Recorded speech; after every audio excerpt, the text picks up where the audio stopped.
जय राधा माधव कुंज बिहारी गोपी जन वल्लभ गिरिवरधारी।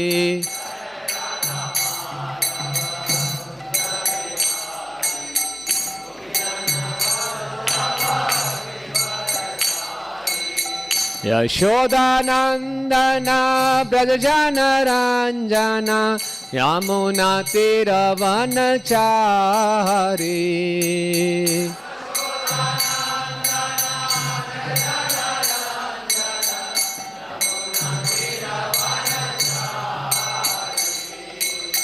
यशोदानंदन ब्रजजन रंजन यमुना तीरवनचारी।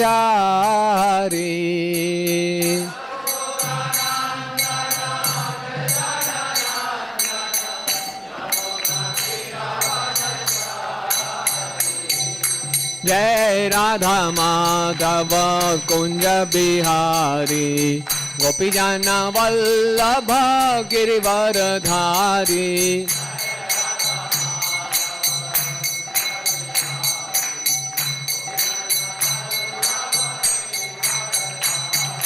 हरे कृष्णा कृष्णा कृष्णा हरे हरे हरे राम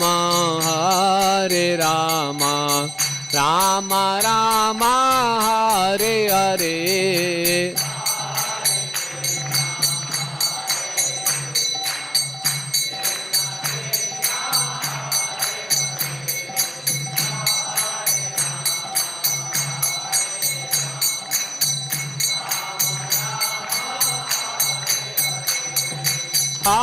हरे कृष्णा कृष्णा कृष्णा हरे हरे हरे राम राम राम हरे हरे।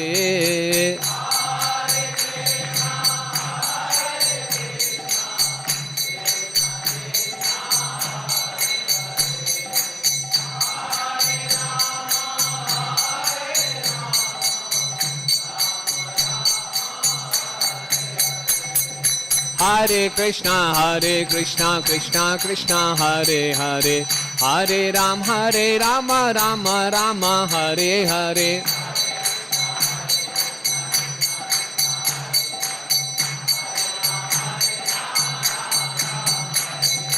हरे कृष्णा कृष्णा कृष्णा हरे हरे हरे राम राम राम हरे हरे।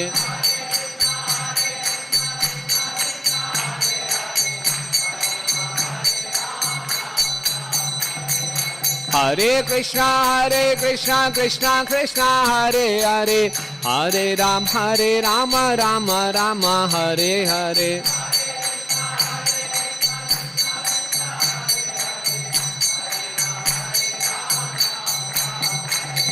हरे कृष्णा कृष्णा कृष्णा हरे हरे हरे राम राम राम हरे हरे।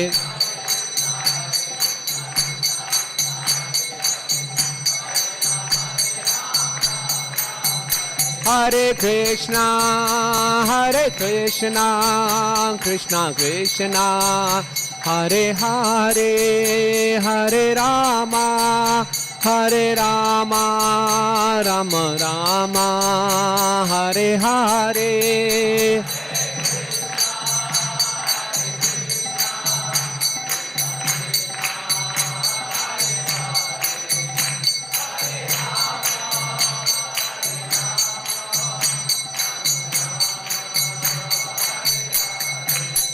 जय प्रभुपदा श्रील प्रभुपदा।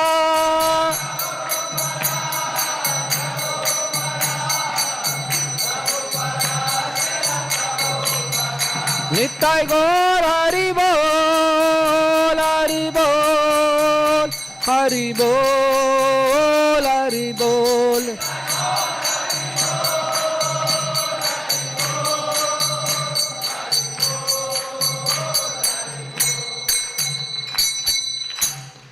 जय विष्णुपाद परमहंस भौजिकाचार्य अष्टोत्तर अष्टादशी श्रीमद his divine grace A C Bhaktivedanta स्वामी श्रील प्रभुपाद की ISKCON फाउंडर आचार्य जगत गुरु से the whole world AC Bhaktivedanta स्वामी श्रील प्रभुपाद की जय विष्णुपाद परमहंस प्रवजिकाचार्य अष्टोत्तर अष्टादशी श्रीमद his divine grace Bhaktisiddhanta Saraswati Thakur महाराज प्रभुपाद की अनंत कोटि वैष्णविंद की नामाचार्य श्रील हरिदास ठाकुर के प्रेम से कहो श्री कृष्ण चैतन्य प्रभु नित्यानंद श्री अद्वैत गदाधर श्रीवासादि गौर भक्तवृंद की श्री श्री राधा माधव ललिता विशाखा सखी के श्री श्री निताई गौर सुंदर जी की श्री श्री जानकी वल्लभ लक्ष्मण हनुमान जी के प्रहलाद नरसिंह देव भगवान की नरसिंह चतुर्दशी महामहोत्सव की श्री श्री राधा रमन प्राकट्य दिवस महामहोत्सव की निताई गौर प्रेमानंदे all glories to the assembled devotees,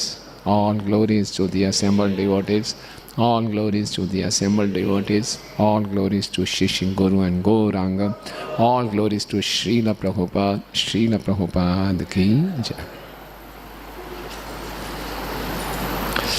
Om Namo Bhagavate Vasudevaya.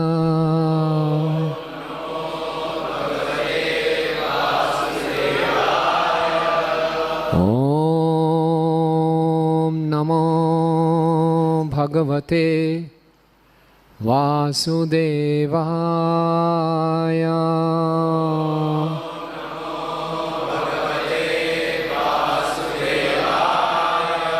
Om Namo Bhagavate Vasudevaya.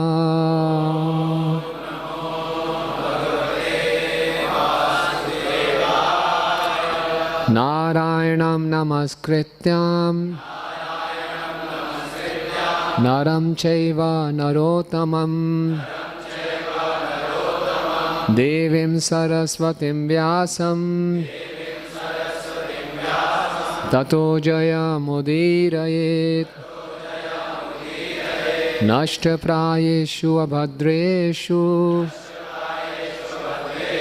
Nityam Bhagavata Sevaya Bhagavate Otam Shloke Bhaktir Bhavati Naishthiki. हरे कृष्णा। तो आज नरसिंह चतुर्दशी का पावन उत्सव है। तो हम लोग पहले जो श्लोक आपको दिखाएंगे जो बहुत प्रसिद्ध श्लोक है भगवान के प्राकट्य को दिखाते हुए 7वें स्कंद के 8वें अध्याय का नाम है भगवान नरसिंह द्वारा असुर राज का वध। श्लोक संख्या 17। सत्यम विधातुम नृजभृत्य भाषितम व्याप्तिं च भूतेषु अखिलेषु चात्मना अदृश्य अत्यद्भुत रूप उद्वहन् स्तंभे सभायां न मृगं न मानुषम् सत्यं विधातुं नृजभृत्य भाषितं व्याप्तिं च भूतेषु अखिलेषु चात्मना अदृश्यत्याद्भुतरूपमुद्वहन् स्तंभे सभायां न मृगं न मानुषम् सत्यं विधातुं नृजभृत्य भाषितं व्याप्तिं च भूतेषु अखिलेषु चात्मना अदृश्यत्याद्भुतरूपमुद्वहन् स्तंभे सभायां न मृगं न मानुषम्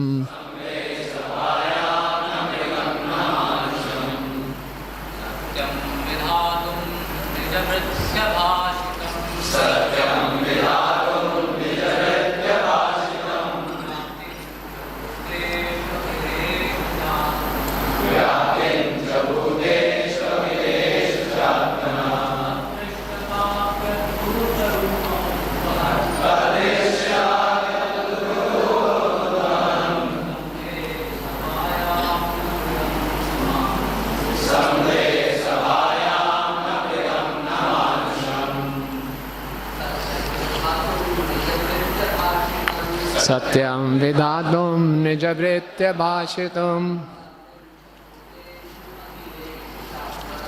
व्याप्तिं च भूतेषु अखिलेषु चात्मना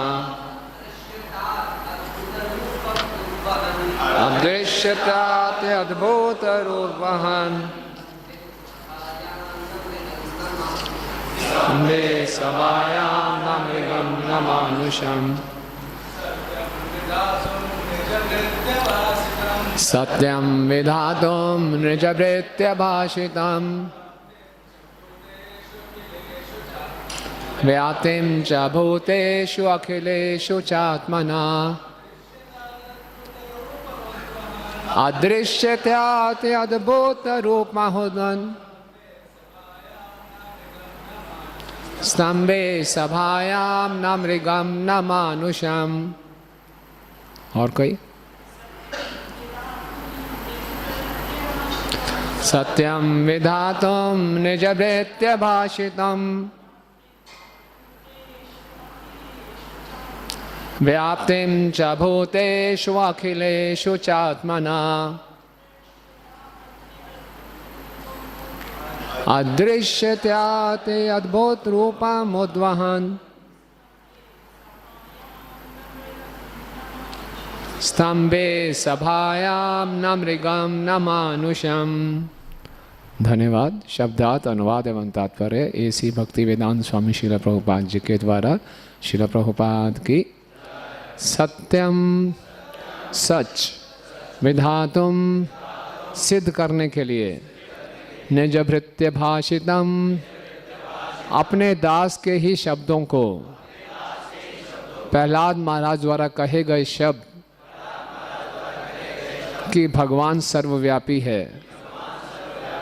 व्याप्तिम उपस्थिति च तथा भूतेषु जीवों तथा तत्वों के मध्य अखिलेषु समस्त च तथा आत्मना अपना अदृश्य दिखाई पड़ा अति अत्यंत अद्भुत अद्भुत रूपम रूप को उद्वहन धारण करके स्तंभे खंबे में सभायाम सभा के भीतर ना नहीं मृगम पशु ना तो मानुषम मनुष्य। अपने दास प्रहलाद महाराज के वचनों को सिद्ध करने के लिए कि वे सत्य हैं, अर्थात यह सिद्ध करने के लिए कि परमेश्वर सर्वत्र उपस्थित हैं, यहाँ तक कि सभा भवन के खंबे के भीतर भी हैं, पूर्ण पुरुषोत्तम भगवान श्री हरि ने अपना अभूतपूर्व अद्भुत रूप प्रकट किया। यह रूप ना तो मनुष्य का था ना सिंह का। इस प्रकार भगवान उस सभा कक्ष में अपने अद्भुत रूप में प्रकट हुए। पीछे दोहराइए। अपने दास प्रहलाद महाराज के वचनों को सिद्ध करने के लिए कि वे सत्य हैं, अर्थात यह सिद्ध करने के लिए कि परमेश्वर सर्वत्र उपस्थित हैं, यहाँ तक कि सभा भवन के खम्भे के भीतर भी हैं, पूर्ण पुरुषोत्तम भगवान श्री हरि ने अपना अभूतपूर्व अद्भुत रूप प्रकट किया। यह रूप ना तो मनुष्य का था ना सिंह का। इस प्रकार भगवान उस सभा कक्ष में अपने अद्भुत रूप में प्रकट हुए। तात्पर्य, जब हिरण्यकश्यपु ने प्रहलाद महाराज से पूछा, कहाँ तुम्हारा भगवान है, क्या इस खंबे में उपस्थित है, तो प्रहलाद महाराज ने निर्भीक होकर उत्तर दिया, हाँ मेरे भगवान सर्वत्र उपस्थित हैं। अतएव हिरण्यकश्यप को यह विश्वास दिलाने के लिए कि प्रहलाद महाराज का कथन अकाट्य रूप से सत्य था, भगवान उस खम्भे से प्रकट हो गए। वे आधा सिंह तथा आधा मनुष्य के रूप में प्रकट हुए, जिससे हिरण्यकश्यपु यह नहीं जान पाया कि यह विराट देव सिंह है या मनुष्य। प्रहलाद के कथन की पुष्टि करके भगवान ने सिद्ध कर दिया कि उनका भक्त कभी विनष्ट नहीं होता, जैसा कि भगवद गीता में कहा गया है, कौन्ते ही प्रतिजाना ही नामे भक्ता प्रणश्यति। यद्यपि प्रहलाद का असुर पिता उन्हें मार डालने की बार बार धमकियां दे चुका था, किंतु प्रहलाद को विश्वास था कि वे मारे नहीं जा सकते, क्योंकि उनकी रक्षा करने वाले परमेश्वर हैं। खम्भे से प्रकट होकर भगवान ने मानो यह कहते हुए अपने भक्त को प्रोत्साहित किया हो, मत चिंतित हो, मैं यहाँ उपस्थित हूँ। नरसिंह देव के रूप में प्रकट होकर भगवान ने ब्रह्मा जी के वचनों को भी रख लिया कि हिरण्यकश्यप का वध ना तो किसी पशु के द्वारा होगा ना मनुष्य द्वारा। भगवान ऐसे रूप में प्रकट हुए जो ना तो पूरी तरह मनुष्य का ना सिंह का कहा जा सकता था। ओम अज्ञानतिमिरन्धस्य ज्ञानाञ्जना शलाकया चक्षुरुन्मीलितं येन तस्मै श्रीगुरुवे नमः। श्रीचैतन्यमनोभीष्टं स्थापितं येन भूतले स्वयं रूप कदा मह्यं ददाति स्वपदान्तिकं। वन्देऽहं श्रीगुरो श्रीयुतापदकमलं श्रीगुरून् वैष्णवांश्च। श्रीरूपं साग्रजातं सहगणरघुनाथान्वितं तं सजीवं साद्वैतं सावधूतं परिजनसहितं कृष्णचैतन्यदेवं श्रीराधाकृष्णपादान् सहगणललिता श्रीविशाखान्वितांश्च। हे कृष्ण करुणा सिन्धु दीनबन्धु जगत्पते गोपेश गोपिकान्त राधाकान्त नमस्तुते। तप्त कांचन गौरांगी राधे वृंदावनेश्वरी वृषभानुसुते देवी प्रणमामि हरिप्रिये। वाञ्छाकल्पतरुभ्यश्च कृपा सिन्धुभयेव च पतितानां पावनेभ्यो वैष्णवेभ्यो नमो नमः। जय श्री कृष्ण चैतन्य प्रभु नित्यानंद श्री अद्वैत गदाधर श्रीवासादि गौर भक्तवृंद। हरे कृष्णा कृष्णा कृष्णा हरे हरे, हरे राम राम राम हरे हरे। नमो ओम विष्णुपादाय कृष्णप्रेष्ठाय भूतले श्रीमते भक्ति वेदांत स्वामी निति नामिने। नमस्ते सारस्वते देवे गौरवाणी प्रचारिणे निर्विशेष शून्यवादी पाश्चात्य देश तारिणे।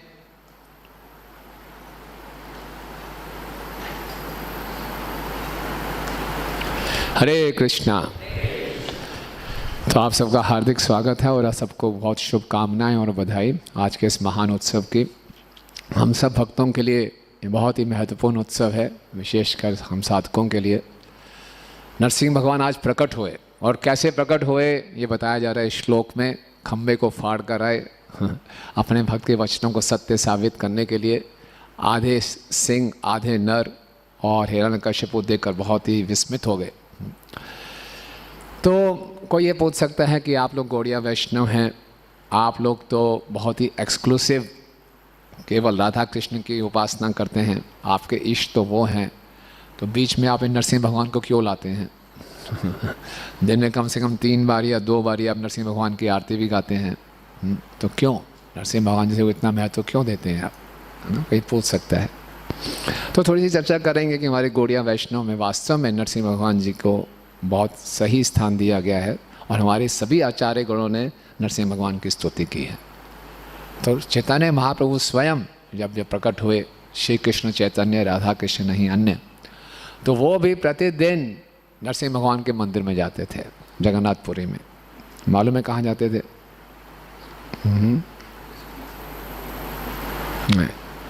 गुंडीचा मंदिर के साथ है ना, गुंडीचा मंदिर के साथ ही नरसिंह भगवान का मंदिर है। उसमें एक तरफ से शांत नरसिंह हैं, दूसरी तरफ से उग्र नरसिंह हैं ना। और भगवान चैतन्य महाप्रभु हमेशा शांत नरसिंह के दर्शन करते थे और गाते थे ये जो हम गाते हैं, इतो नरसिंहा पर तो नरसिंहा, यतो यतो यामि ततो नरसिंहा, बाहिर नरसिंहा हृदये नरसिंहा, नरसिंहामदिं शरणं प्रपदे। चैतन्य महाप्रभु स्वयं गाते थे, है ना। उसके बाद वो जगन्नाथपुरी में भगवान के दर्शन करने आते थे। फिर वो दक्षिण भारत की जब यात्रा में गए तो सिंहाचलम में गए।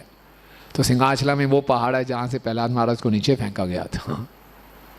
तो वहाँ भी उन्होंने नरसिंह भगवान की स्तुति की थी, जय नरसिंहा जय नरसिंहा जय जय नरसिंहा, प्रहलादेश जय पद्मा मुख पद्मा भृंगा।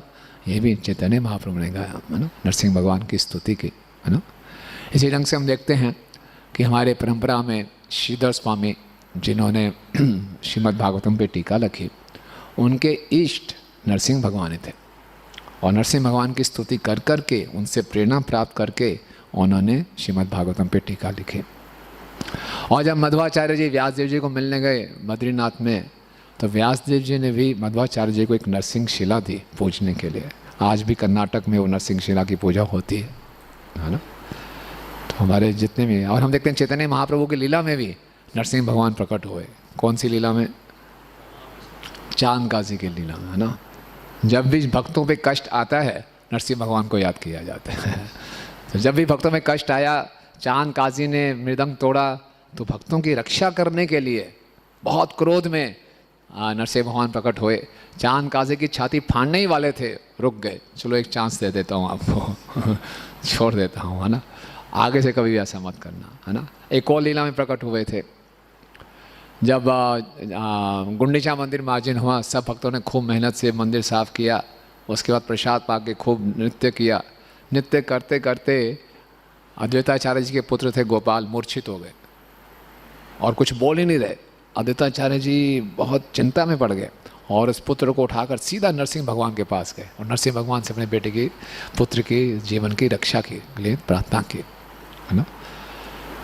तो नरसिंह भगवान से हमें प्रार्थना करनी चाहिए अपनी भक्ति की रक्षा के लिए।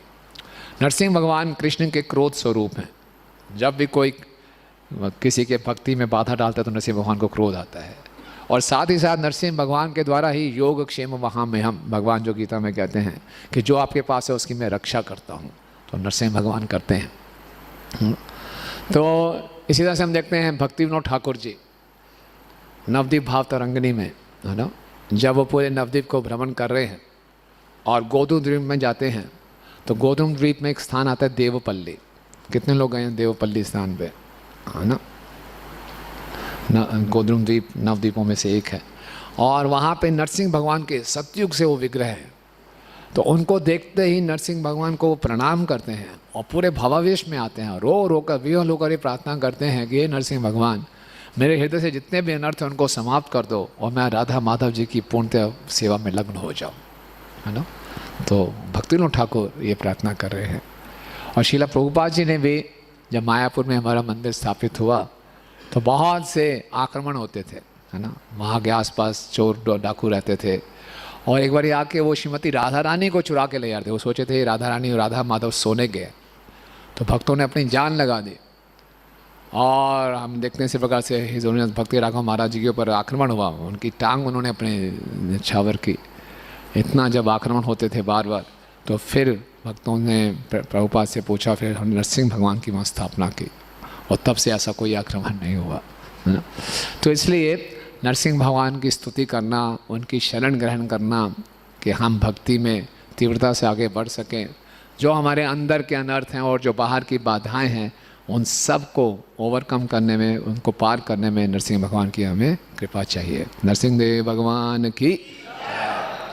तो ये जो श्लोक है, यहाँ पे प्रहलाद महाराज के कहने पे, प्रहलाद महाराज के वाक्यों को सत्य करने के लिए भगवान प्रकट हो गए खम्भे में से अपने एक अद्भुत रूप में।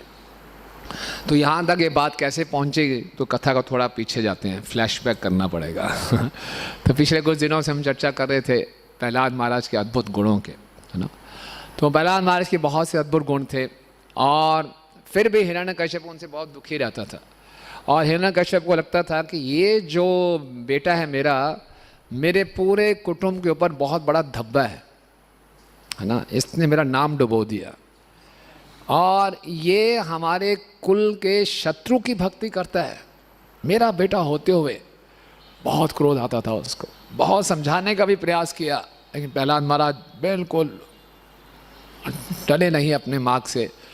तो उसको लगा हिरण्यकश्यपु को कि जिस प्रकार से शरीर का कोई एक अंग खराब हो जाता है, अगर उसको काटोगे नहीं तो पूरे शहर में जहर फैल जाएगा, तो अब इस शरीर के अंग को काट देना चाहिए। तो इतने क्रूर थे हिरण्यकश्यपु कि प्रहलाद महाराज को मरवाने के अलग अलग उपाय किए, मतलब पहाड़ से नीचे फेंकवाया, हाथी के पैर के नीचे दबवाया, जलते हुए तेल में डाल दिया, सांपों के कुएं में डाल दिया, लेकिन प्रहलाद महाराज को कुछ भी नहीं हुआ। जब इतना कुछ हो गया तो हिरण्यकश्यपु विचार करने लगा, क्या चक्कर है, ये छोटा सा लड़का इतना पराक्रमी कैसे है, और इसको इतने मारने के प्रयास किए, लगता है ये अमर है, और अगर ये अमर है और मैं इसको मारने का प्रयास कर रहा हूँ, इसका मतलब मुझे मरना पड़ेगा। तो उसको बड़ा संदेह आ गया, बोले नहीं ऐसा नहीं हो सकता, डर गया बेचारा। और इधर प्रहलाद महाराज बिल्कुल निर्भीक होकर अपनी भक्ति कर रहे हैं, और केवल निर्भीक होकर भक्ति नहीं कर रहे, जब अपने वो विद्यालय में जाते थे, यहाँ षण्ड और अमृत शुक्राचार्य के 2 पुत्र, उनके 2 अध्यापक थे, और बीच में रिसेस पीरियड होता था, तो उसमें खेल कूद नहीं करते थे, अपने सहपाठियों को बुलाते थे, क्या खेल कूद कर रहे हो फालतू में, आओ यहाँ पे, है ना, तुम्हें बहुत महत्वपूर्ण संदेश देता हूँ, और उनको प्रचार करते थे, है ना। तो उनको प्रचार शुरू कर दिया, कौमारामाचरित प्राज्ञो धर्मान भागवता नहीं, दुर्लभम मानुषम जन्म तदपि अध्रुवम अर्थधम। बोले आपकी उम्र क्या है, बोले 5 साल, बस यही सही उम्र है भक्ति शुरू करने के लिए। कौमाराम आचरत प्राज्ञो, जो बुद्धिमान व्यक्ति होगा 5 वर्ष की आयु से भक्ति शुरू कर देगा। बोले इतनी जल्दी क्यों, कि दुर्लभम मानुषम जन्म, ये मनुष्य जन्म बहुत दुर्लभ है। तो क्या बहुत लंबी उम्र पड़ी है, कर लेंगे, अभी तो खेलने कूदने के दिन है। नो तदपि अध्रुवम, कभी भी छीन सकता है। तो क्या करें, अध्रुवम अर्थधम, जितना समय है इसको मीनिंगफुल बना लो, कुछ कर लो, भक्ति कर लो, कुछ पालो। 5 वर्ष की आयु से ही भक्ति शुरू कर देनी चाहिए। प्रभुपाद लिखते हैं 5 वर्ष की आयु से ही one should start to learn modifying human activities. अपने मानविक क्रियाओं को बदलना शुरू कर देना चाहिए, क्योंकि जब हम इस मनुष्य योनि में आते हैं तो हमारे स्वाभाविक कर्म हैं अपने स्वभाव के अनुसार काम करना। जो रजोगुण तमोगुण का प्रभाव है, जो हमारे हृदय में संस्कार छपे हुए हैं पिछले जीवन के, उसके अनुसार हम रिएक्ट करते हैं, रिस्पॉन्स करते हैं, और नए नए कर्म जनरेट करते हैं।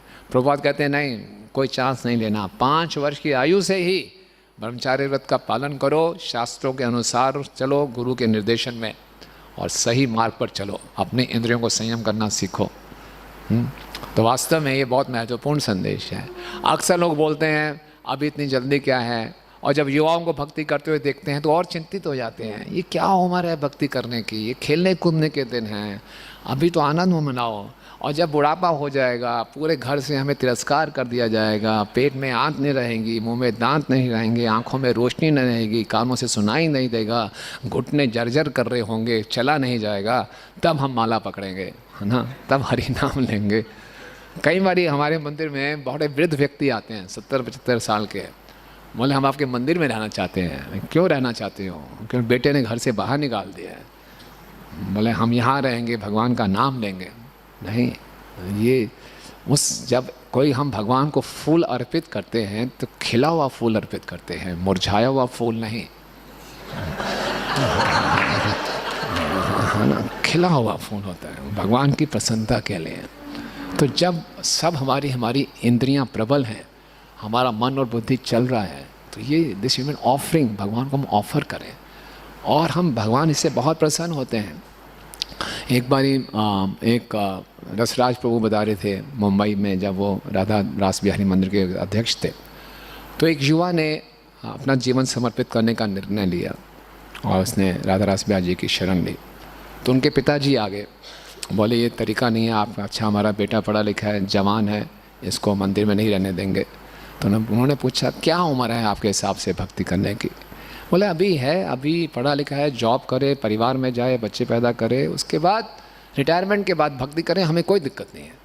तो बोले आपकी क्या आयु है? बोले 60 वर्ष। बोले कोई दिक्कत नहीं है, बच्चे को ले जाओ, आप आ जाओ। आपकी उम्र में भक्ति करें तो आप आ जाओ। बोले ये क्या मतलब, ऐसे थोड़ी हो जाता है? बोले वही हम कह रहे हैं, कुछ तो एक बात पर तो टिको, या तो अगर आप अपनी बात सत्य है तो आप आ जाओ, नहीं तो हमारी बात को मानो, कहीं तो मानो, नहीं कहीं नहीं मानने। तो लोग बहाने लगाते हैं भक्ति ना करने के, ये भक्ति ना करने के बहाने हैं। ऐसा संभव ही नहीं है, जिसने बचपन में भक्ति की प्रैक्टिस नहीं की है बुढ़ापे में जाके भक्ति करेगा, संभव ही नहीं है। आप सबने देखा होगा पार्कों में बूढ़े लोग बैठते हैं, बुरा ना माने, क्या कर रहे हैं? पॉलिटिक्स डिस्कस कर रहे हैं या ताश खेल रहे हैं? क्यों? पूरा जीवन उन्होंने यही किया है। तो बोले you can't teach an old dog a new trick. अब उनको बूढ़े व्यक्ति को बोलो अब ऐसे नाचो, ऐसे नहीं नाचेंगे, वो उसने जो सीखा है पूरे जीवन किया है वो ही करेगा। इसलिए 5 वर्ष की आयु से ही अच्छे संस्कार हम डालें। पुराने जन्मों में हमने जो गलत काम किए वो तो कर दिए, लेकिन अब अगर हम भक्तों के संग में हैं तो जल्दी से जल्दी, बहुत देरी हो चुकी है। मेरे ख्याल से इस सभा में ऐसा बहुत कम लोग होंगे जो 5 वर्ष की आयु से भक्ति शुरू कर रहे होंगे। कुछ बच्चे बैठे हैं, सौभाग्यशाली बच्चे हैं, तो अन्यथा बहुत देरी हो चुकी है। और जब भी मैं ये बात करता हूँ मुझे याद आती है, हम जब MNIT में प्रचार कर रहे थे इलाहाबाद में, तो एक लड़का था जिसका नाम था अनुज टंडन, और वो 10 पॉइंटर था, पूरे कॉलेज में टॉप करता था, और उसने कंप्यूटर या इलेक्ट्रॉनिक्स में पास आउट किया। उसकी C.DOT कंपनी दिल्ली में जॉब लग गई, और वो इतना ब्रिलियंट था, उसने IAS की तैयारी शुरू की, और पहले ही अटेम्प्ट में प्रीलिम्स मेंस क्लियर कर लिया, इंटरव्यू क्लियर कर लिया, फर्स्ट क्लास। लखनऊ का रहने वाला था और नोएडा में रह रहा था, तो अपने घर वालों को बुलाया लखनऊ से, खूब पार्टी की। अब ज्वाइन करने ही वाला, IAS ऑफिसर बन गया उनका बेटा। पार्टी चल रही है, रात को पार्टी में चलते चलते नाचते नाचते अचानक गिर गया, बड़े परेशान, क्या हो गया, बेहोश हो गया। फटाफट पास के नर्सिंग होम में ले गए, उन्होंने बोला ब्रॉड डेड, मर चुका है ना। समझ नहीं आई बात। 24 साल का लड़का, फर्स्ट क्लास हेल्दी था, कुछ दिन पहले मेडिकल फिटनेस मिला उसको। ये देखिए, सरकार ने मेडिकल फिटनेस का सर्टिफिकेट दिया है, सब कुछ ठीक है, कोई कारण नहीं जान पाया क्या हो गया उसको। हालांकि 4 माला करता था वो, समझ में नहीं आया। जब ये बात मालूम चली एकदम रोंगटे खड़े हो गए, कैसे कैसे हो गया एकदम। हम तो उसको बधाई दे रहे थे कि आप IAS ऑफिसर बन गए, और मालूम चला शरीर छोड़ दिया। तदपि अध्रुवम अर्थदम, ये शरीर कभी भी छूट सकता है। तो इसलिए जितना समय है अर्थदम उसमें कमा लो, ये असली अर्थ है। जो भागवत धर्म है, भगवान की भक्ति है, ये असली अर्थ है, ये असली धन है, इसको कमा लो। और जितना भी कमा लिया ये अगले जीवन में काम आएगा। इस संसार में अगर कोई इंजीनियरिंग कर रहा है, 4 साल की इंजीनियरिंग है, फर्स्ट ईयर के बाद वो जॉब छोड़ देता है, इंजीनियरिंग छोड़ देता है, तो बोले कोई ऐसा कह सकता है कि 4 ईयर इंजीनियरिंग कंप्लीट करने के बाद उसको 1 लाख की नौकरी मिल रही थी, अब 1 साल किया तो 25,000 की नौकरी तो दे दो। होगा ऐसा? यूजलेस है। 1 साल की या 2 साल की, जब तक पूरा 4th ईयर की डिग्री हाथ में नहीं आएगी, इट इज़ यूजलेस। लेकिन भक्ति में ऐसा नहीं है। प्रहलाद महाराज कह रहे हैं जितना भी कर लिया अर्थदम, वो हमारा परमानेंट एसेट है। और क्योंकि जीवन कभी भी छिन सकता है, मनुष्य जीवन इतना दुर्लभ है, तो भक्ति तुरंत करो। तो किसी ने बोला, उनके स्टूडेंट्स ने पूछा, लेकिन प्रहलाद ये भागवत धर्म ही क्यों?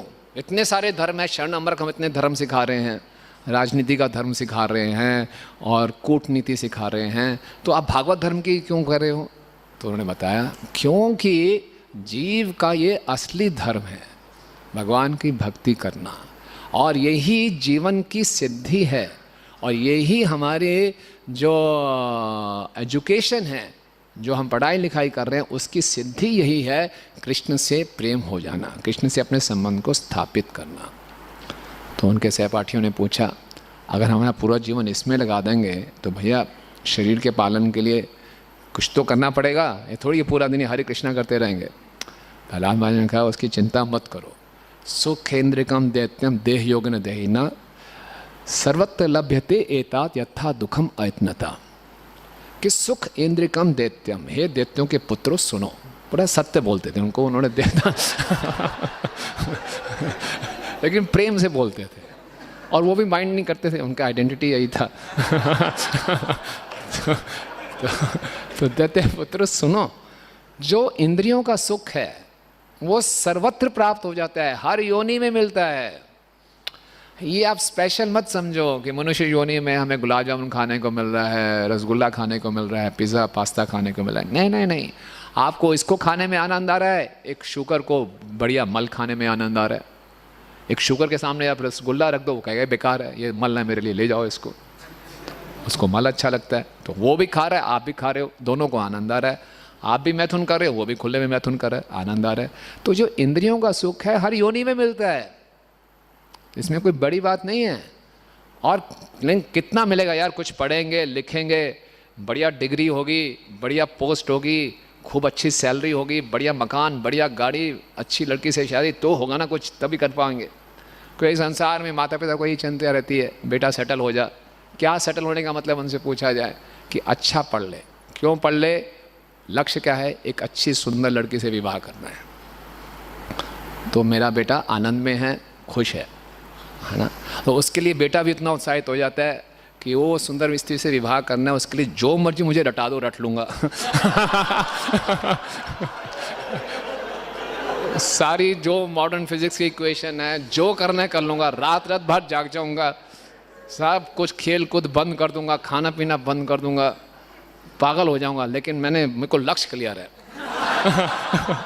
उसके लिए जो तपस्या करनी है करूँगा। और सब उत्साहित करते हैं, हमारा बेटा कितना अच्छा है, कितना लक्ष्य पे केंद्रित है एकदम। उसको अच्छा माना जाता है, सब उसकी तारीफ करते हैं, बहुत अच्छा बेटा हमारा, बहुत अच्छा बेटा है, क्यों? अपने लक्ष्य की तरफ बढ़ रहा है।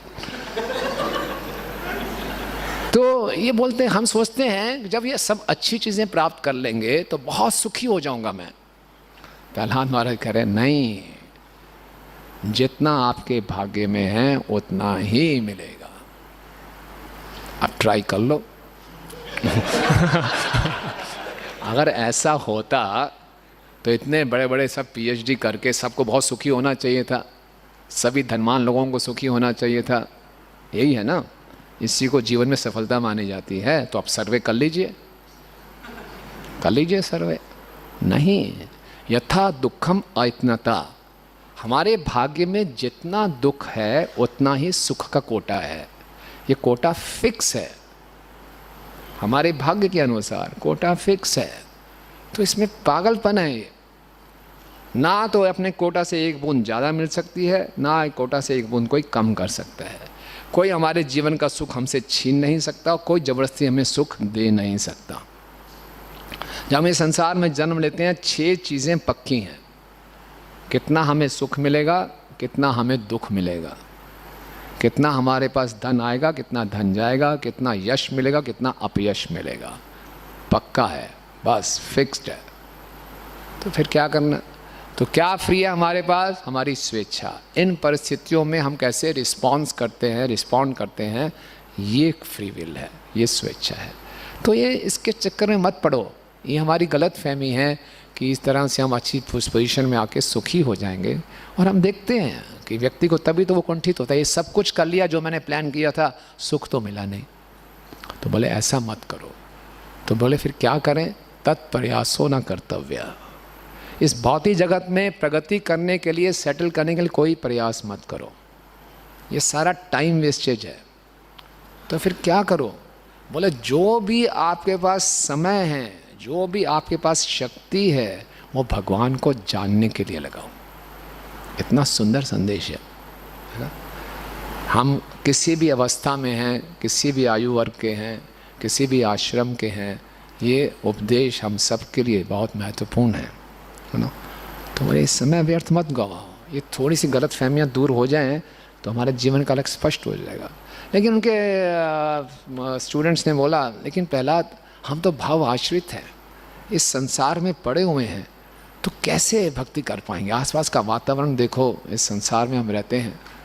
तो बहुत सुंदर बात उन्होंने बताई। उन्होंने बोला ततो यतेत कुशला क्षेमाय भवमाश्रिता शरीरम पौरुषम यावत ना विपद्यते पुष्कलम।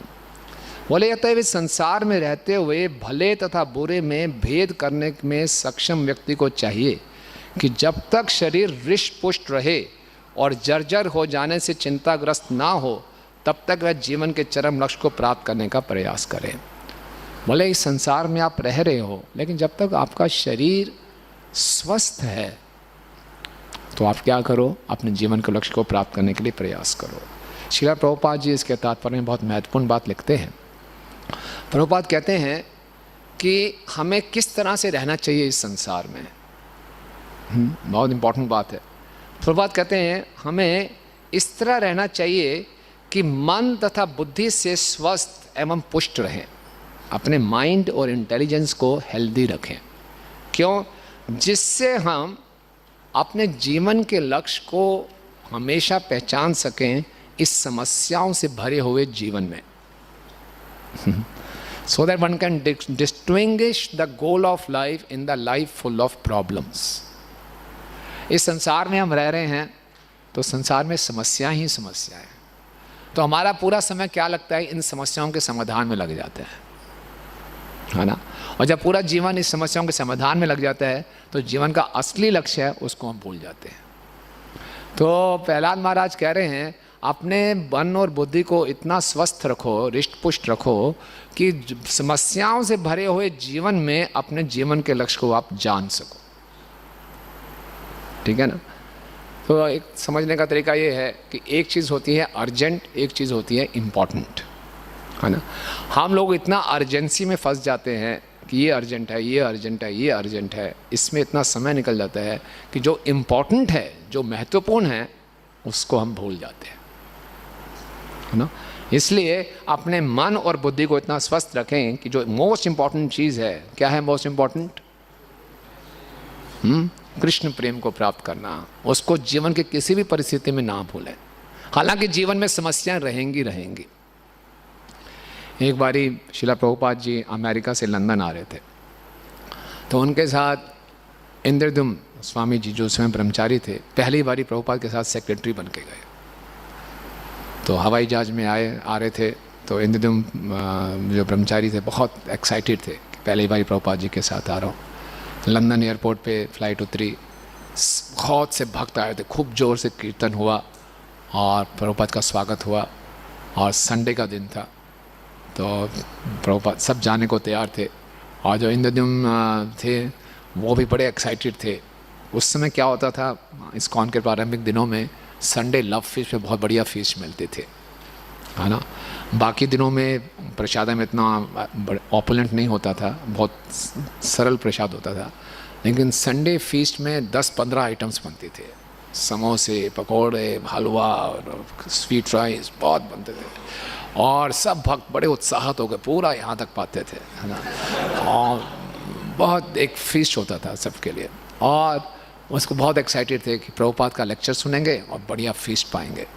तो तभी क्या हुआ, कस्टम से क्लियर करते करते मालूम चला प्रभुपाद का एक बैग मिसप्लेस हो गया। तो वहाँ के प्रेसिडेंट ने बोला प्रभुपाद चलना पड़ेगा, टाइम हो रहा है संडे फीस्ट का, आप चलते हैं, इनको छोड़ आते हैं इंद्रदुम जी को। नया नया भक्त है, ये आपका बैग ले आएगा, ठीक है, आप यहीं रहो, हम चल रहे हैं। बेचारे बड़ा उदास हो गए। चलो कोई बात नहीं, 2-3 घंटे लगे, वेट करते रहे, बहुत बड़ा बैग था। तो बड़े बेचारे आए, 3-4 घंटे के बाद अकेले उस बैग को उठाकर पूछते पाछते लंदन के सेंटर में पहुँचे। तो लंदन के सेंटर में पहुँचे तो संडे फीस्ट प्रोग्राम ख़त्म हो चुका था, है ना। जब आप मंदिर में आते हैं, फीस्ट ख़त्म हो चुका और सबने प्रसाद पा लिया तो क्या सीन होता है। सफाइयाँ चल रही होती हैं, भक्त लोग बड़े संतुष्ट हो, कोई सो रहा है, कोई उधर घूम रहा है, और ये बेचारे सुबह से भूखे बिल्कुल। और वहाँ पहुँचे तो कोई देख भी नहीं रहा इनको, कोई ध्यान भी नहीं दे रहा, और इतना भारी भरकम बैग, और सारी आशाओं पे पानी फिर गया उनके। और बोला प्रभुपाद जी कहाँ हैं? बोले 4थी मंजिल में ऊपर।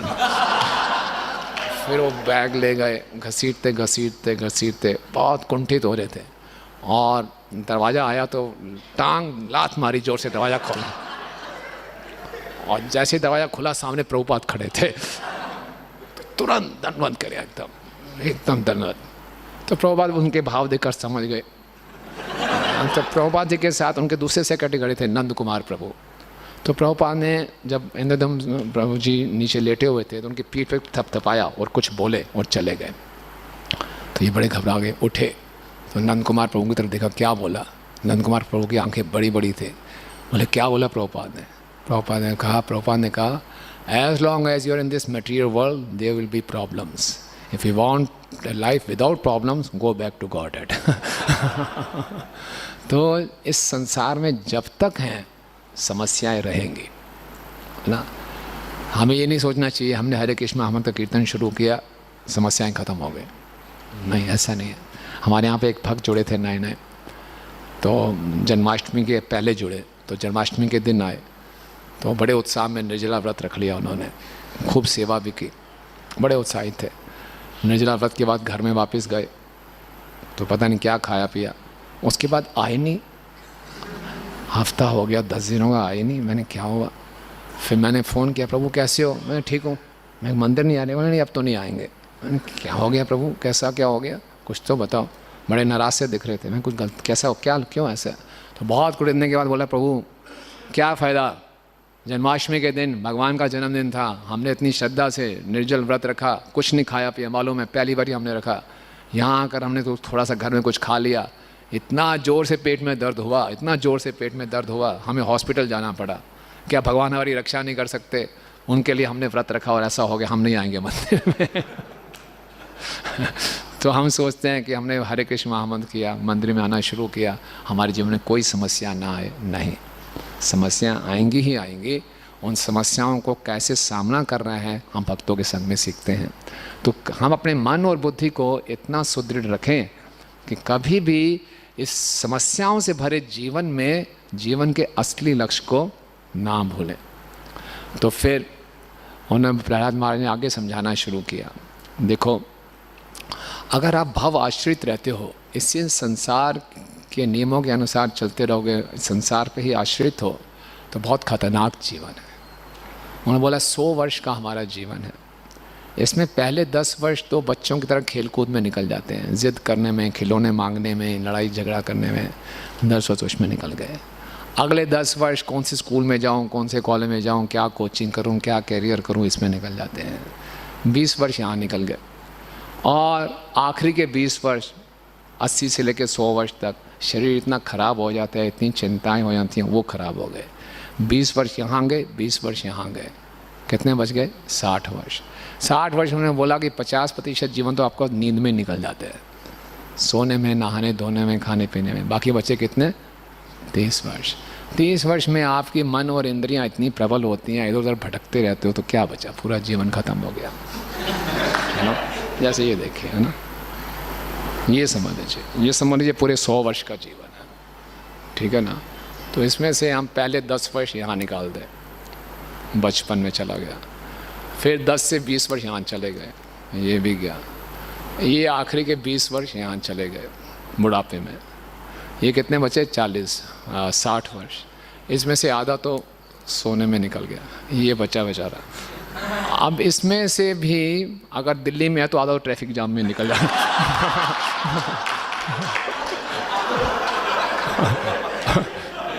तो क्या बचा होता है? बाकी के 15-20 वर्ष कुछ बचे हैं। अगर 100 वर्ष हैं, अगर 100 वर्ष हैं, आप सोचिए, अगर 100 वर्ष हैं तो इतना सा बचेगा। और इसमें जीवन का लक्ष्य क्लियर नहीं, इतनी काम वासनाएं, इतनी इच्छाएं, इतने रिश्तेदारी, कभी का कोई मर गया, कभी कोई पैदा हो गया, कभी क्या विवाह है, कभी क्या है, यहीं आने जाने में पूरा जीवन बर्बाद। कहीं समय मिला हमें हरे कृष्णा करने का? कहीं समय नहीं मिला। उन्होंने ऐसा नहीं समझाया था, लेकिन ये समझाया, है ना। तो बहुत महत्वपूर्ण संदेश है कि समय इतनी जल्दी से निकलता है, पता ही नहीं चलता। अच्छा, आप में से अभी काफ़ी लोग यहाँ युवा हैं, है ना, बिटवीन 20-25 ऐसे होंगे। तो जब हम युवा होते हैं तो हमें लगता है कि समय थोड़ा इतनी तेज़ी से नहीं बीत रहा, लेकिन आप जान लेना जैसे आप 40 क्रॉस करेंगे आपको लगेगा समय बहुत तेज़ी से बीत रहा है। अरे इतना हो गया, इतना हो गया, इतना हो गया, बहुत तेज़ी से बीतता है समय, है ना। और तब बड़ा कष्ट महसूस होता है। हम देखिए, आप हम अपने आप को स्वीकार ही नहीं करते कि मैं 50 का हो गया हूँ। बड़ा धक्का लगता है, आज कितने साल के हो गए? 50 के, 55 के, अरे ये कैसे हो सकता है? बहुत तेज़ी से समय निकलता है। इसलिए पहला हमारे समझा रहे हैं कि आप थोड़ा भी इसमें चौकन्ने नहीं रहे, समय निकल जाएगा। और उसमें बोल रहे हैं कि अगर इसमें कोई सावधान नहीं रहा तो वो इंद्र तृप्ति में, छोटी छोटी बातों में आसक्त हो जाता है, तो अपने जीवन के लक्ष्य को भूल जाता है। ऐसे व्यक्ति को बोलते हैं कुटुंब राम, बोल रहे हैं। बनना चाहिए आत्मा राम, वो क्या बन जाता है? कुटुंब राम, है ना। उसके लिए क्या है लक्ष्य? कि बस किसी ढंग से अपने परिवार को सुखी रख लूँ। ये लक्ष्य गलत नहीं है। हमें परिवार को क्या, सर्वे भवन्तु सुखिनः, सबको सुखी रखना है। लेकिन ये मालूम होना चाहिए परिवार को सुखी कैसे रखना है। परिवार को हम सुखी रख सकते हैं सभी परिवार के सदस्यों को भगवान की भक्ति में जोड़कर। प्रभुपाद बताते हैं जिस परिवार में 4 कार्य होते हैं वो परिवार वैकुंठ लोक के समान है। क्या 4 कार्य हैं? कि घर में एक मंदिर हो और सारे सदस्य मिलकर क्या करें? हरे कृष्णा कृष्णा कृष्णा हरे हरे, हरे राम राम राम हरे हरे। फिर उस परिवार में गीता और भागवतम की चर्चा हो। और फिर जो भी हम खाएं भगवान को भोग लगा कर खाएं। और चौथा, अपने घर में भक्तों को, साधु संतों को निमंत्रित करें, है ना। अगर ये 4 कार्य कोई घर में रहते हुए कर रहा है तो उसका जीवन पूर्ण रूप से कृष्णा भावना भावित है। तो पहला महाराज ये नहीं बोल रहे कि गृहस्थ जीवन में नहीं जाना चाहिए, नहीं, गृहस्थ जीवन में भी जाएं, लेकिन कुटुंब राम ना बने कि सोच रहे हैं कि बस केवल इंद्र तृप्ति करना और केवल परिवार के सदस्यों को इंद्र तृप्ति करवाना ही जीवन का लक्ष्य है। नहीं। तो उन्होंने बताया अभी तक इतिहास में कभी ऐसा नहीं हुआ और ना ही किसी शास्त्रों में वर्णन आता है कि कोई अपने परिवार के सदस्यों से अनावश्यक आसक्त हो गया और उसको मुक्ति प्राप्त हो गई। ऐसा तो कभी हुआ ही नहीं। बोले मुक्ति प्राप्त होती है नारायण से आसक्त होकर, नारायण की भक्ति करके। और फिर बता रहे हैं कि नारायण को प्रसन्न करना बहुत आसान है, नारायण से प्रेम करना बहुत आसान है। इस संसार के व्यक्तियों से प्रेम करना, उनको प्रसन्न करना बहुत कठिन है। कोई भी किसी से प्रसन्न नहीं होता, लेकिन भगवान को प्रसन्न करना अत्यंत सरल है। भगवान से संबंध स्थापित करना अत्यंत सरल है। और भगवान से आसक्त होकर, भगवान के भक्तों से आसक्त होकर मुक्ति का द्वार खुलता है। और इस संसार के लोगों में आसक्त होकर हम कर्म बंधन में फंसते हैं।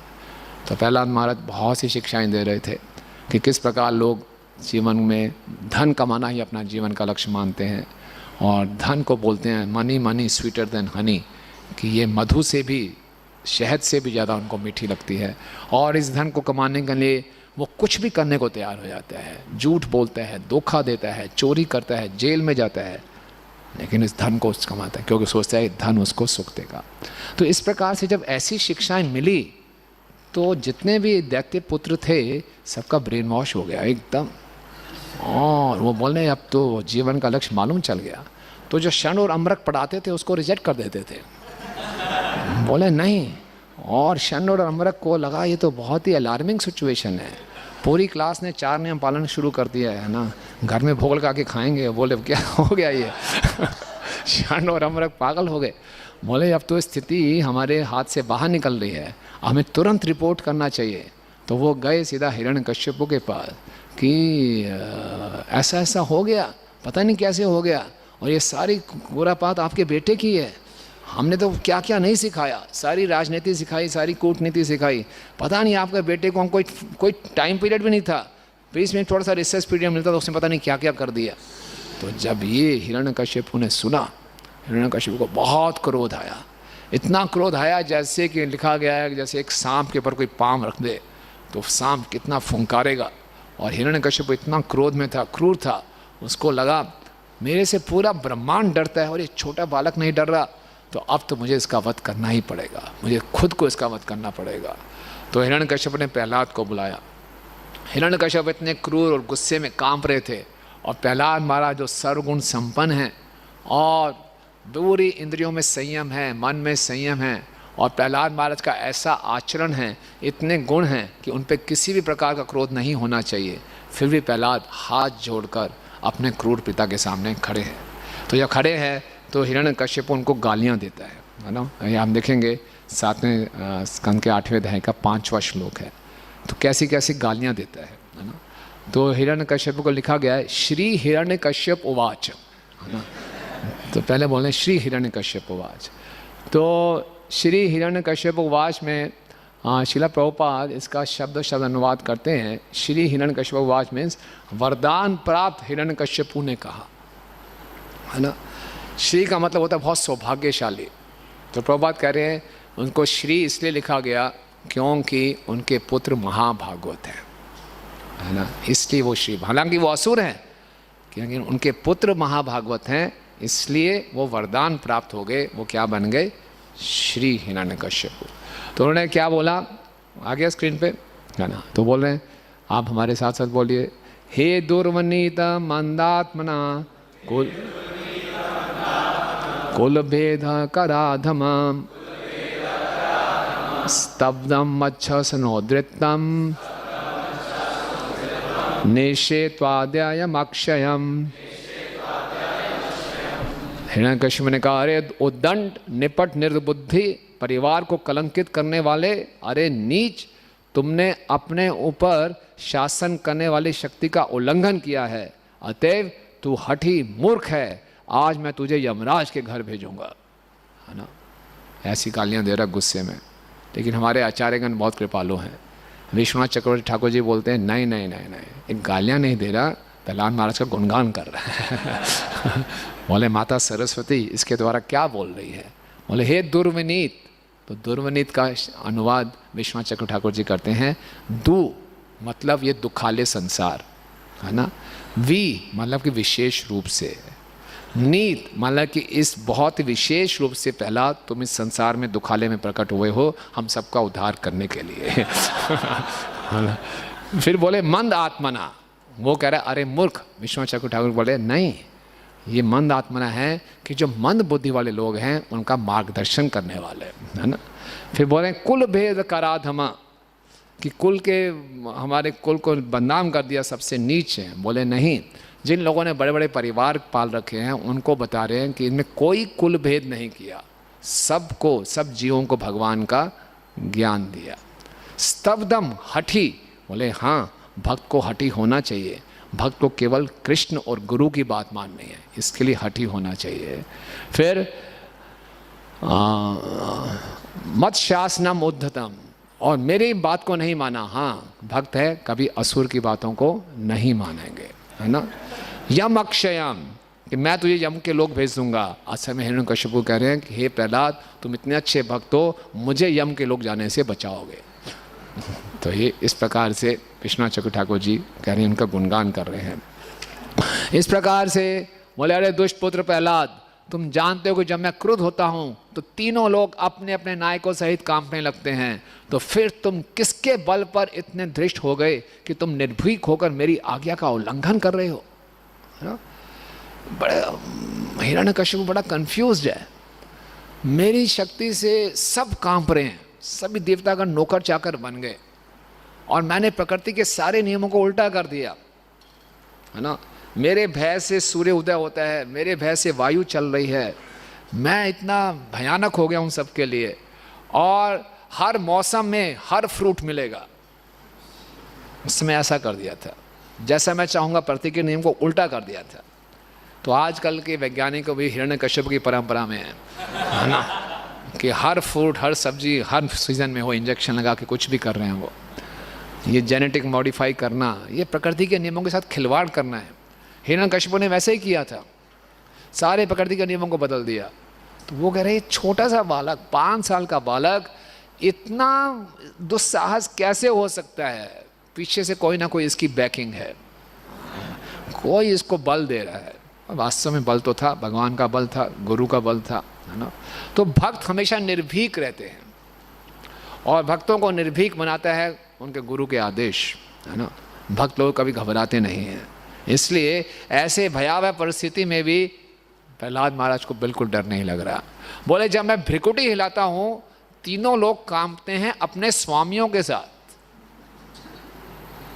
लोग भी कांपते हैं और लोगों के जो अधिष्ठा देव हैं वो भी कांपते हैं, और तुम चुपचाप हाथ जोड़ के खड़े हो। उसका क्रोध बढ़ता जा रहा है। तो उसने क्या बोला? प्रहलाद महाराज बड़े शांति से जवाब दे रहे हैं ना।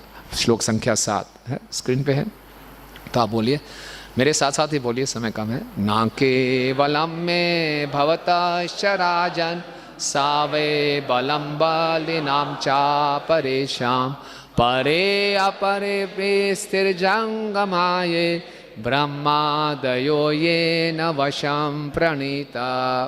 प्रहलाद महाराज ने कहा, हे राजन, आप जिस बल के मेरे स्रोत को जानना चाह रहे हैं वही आपके बल का भी स्रोत है ना। निसंदेह समस्त प्रकार के बलों का मूल स्रोत एक ही है। वह ना केवल आपका या मेरा बल है, अपितु सबों का एकमात्र बल है।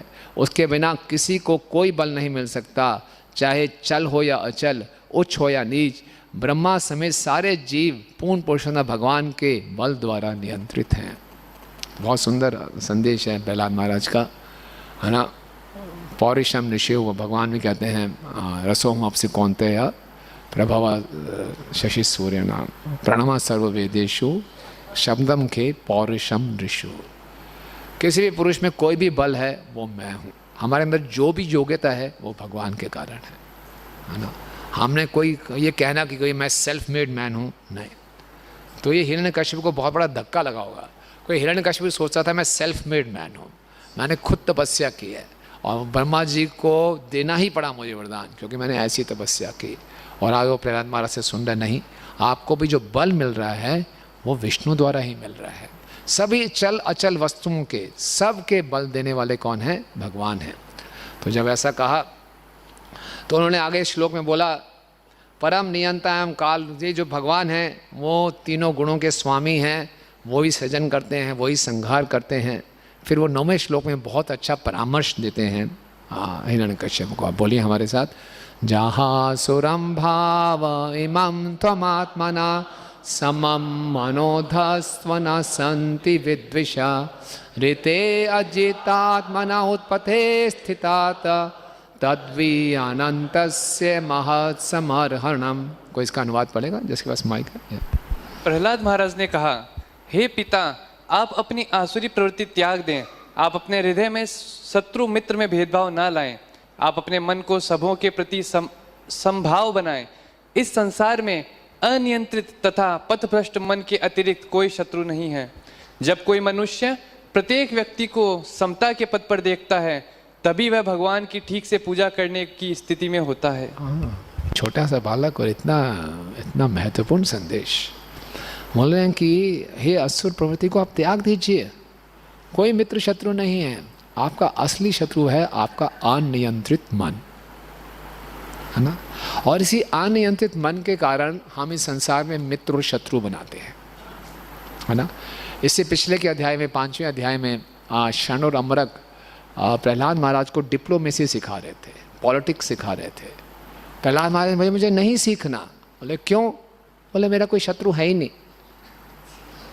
बोले मित्र और शत्रु ये पशु की बुद्धि है ना। और जो प्रकृति के 3 गुणों के अंतर्गत होता है वो अपने मित्र और शत्रु बनाता है। अब मैं हर किसी को भगवान के दास के रूप में देखता हूँ, हर कोई जीवात्मा है। तो बहुत सुंदर प्रहलाद महाराज ने बताया। और यहाँ भी अपने पिताजी को ये संदेश दे रहे हैं कि आपका असली शत्रु आपका पथभ्रष्ट अनियंत्रित मन है, जिसके कारण आपने बना लिया कि ये मेरा मित्र है, ये मेरा शत्रु है। तो इसलिए आप समभाव रखिए, तभी आप भगवान की पूजा कर पाएंगे। अगला श्लोक, श्लोक संख्या 10, इसका अनुवाद पढ़ें प्लीज़। दूसरे माइक किसी और को दे दीजिए, मैं पढ़े। Someone else can read. Yeah. प्राचीन काल में आपके समान ही अनेक मूढ़ हुए हैं जिन्होंने उन 6 शत्रुओं को नहीं जीता जो शरीर रूपी संपत्ति को चुरा ले जाते हैं। ये मूढ़ ये सोच के गर्वित होते हैं, मैंने तो 200 दिशाओं के सारे शत्रुओं को जीत लिया है।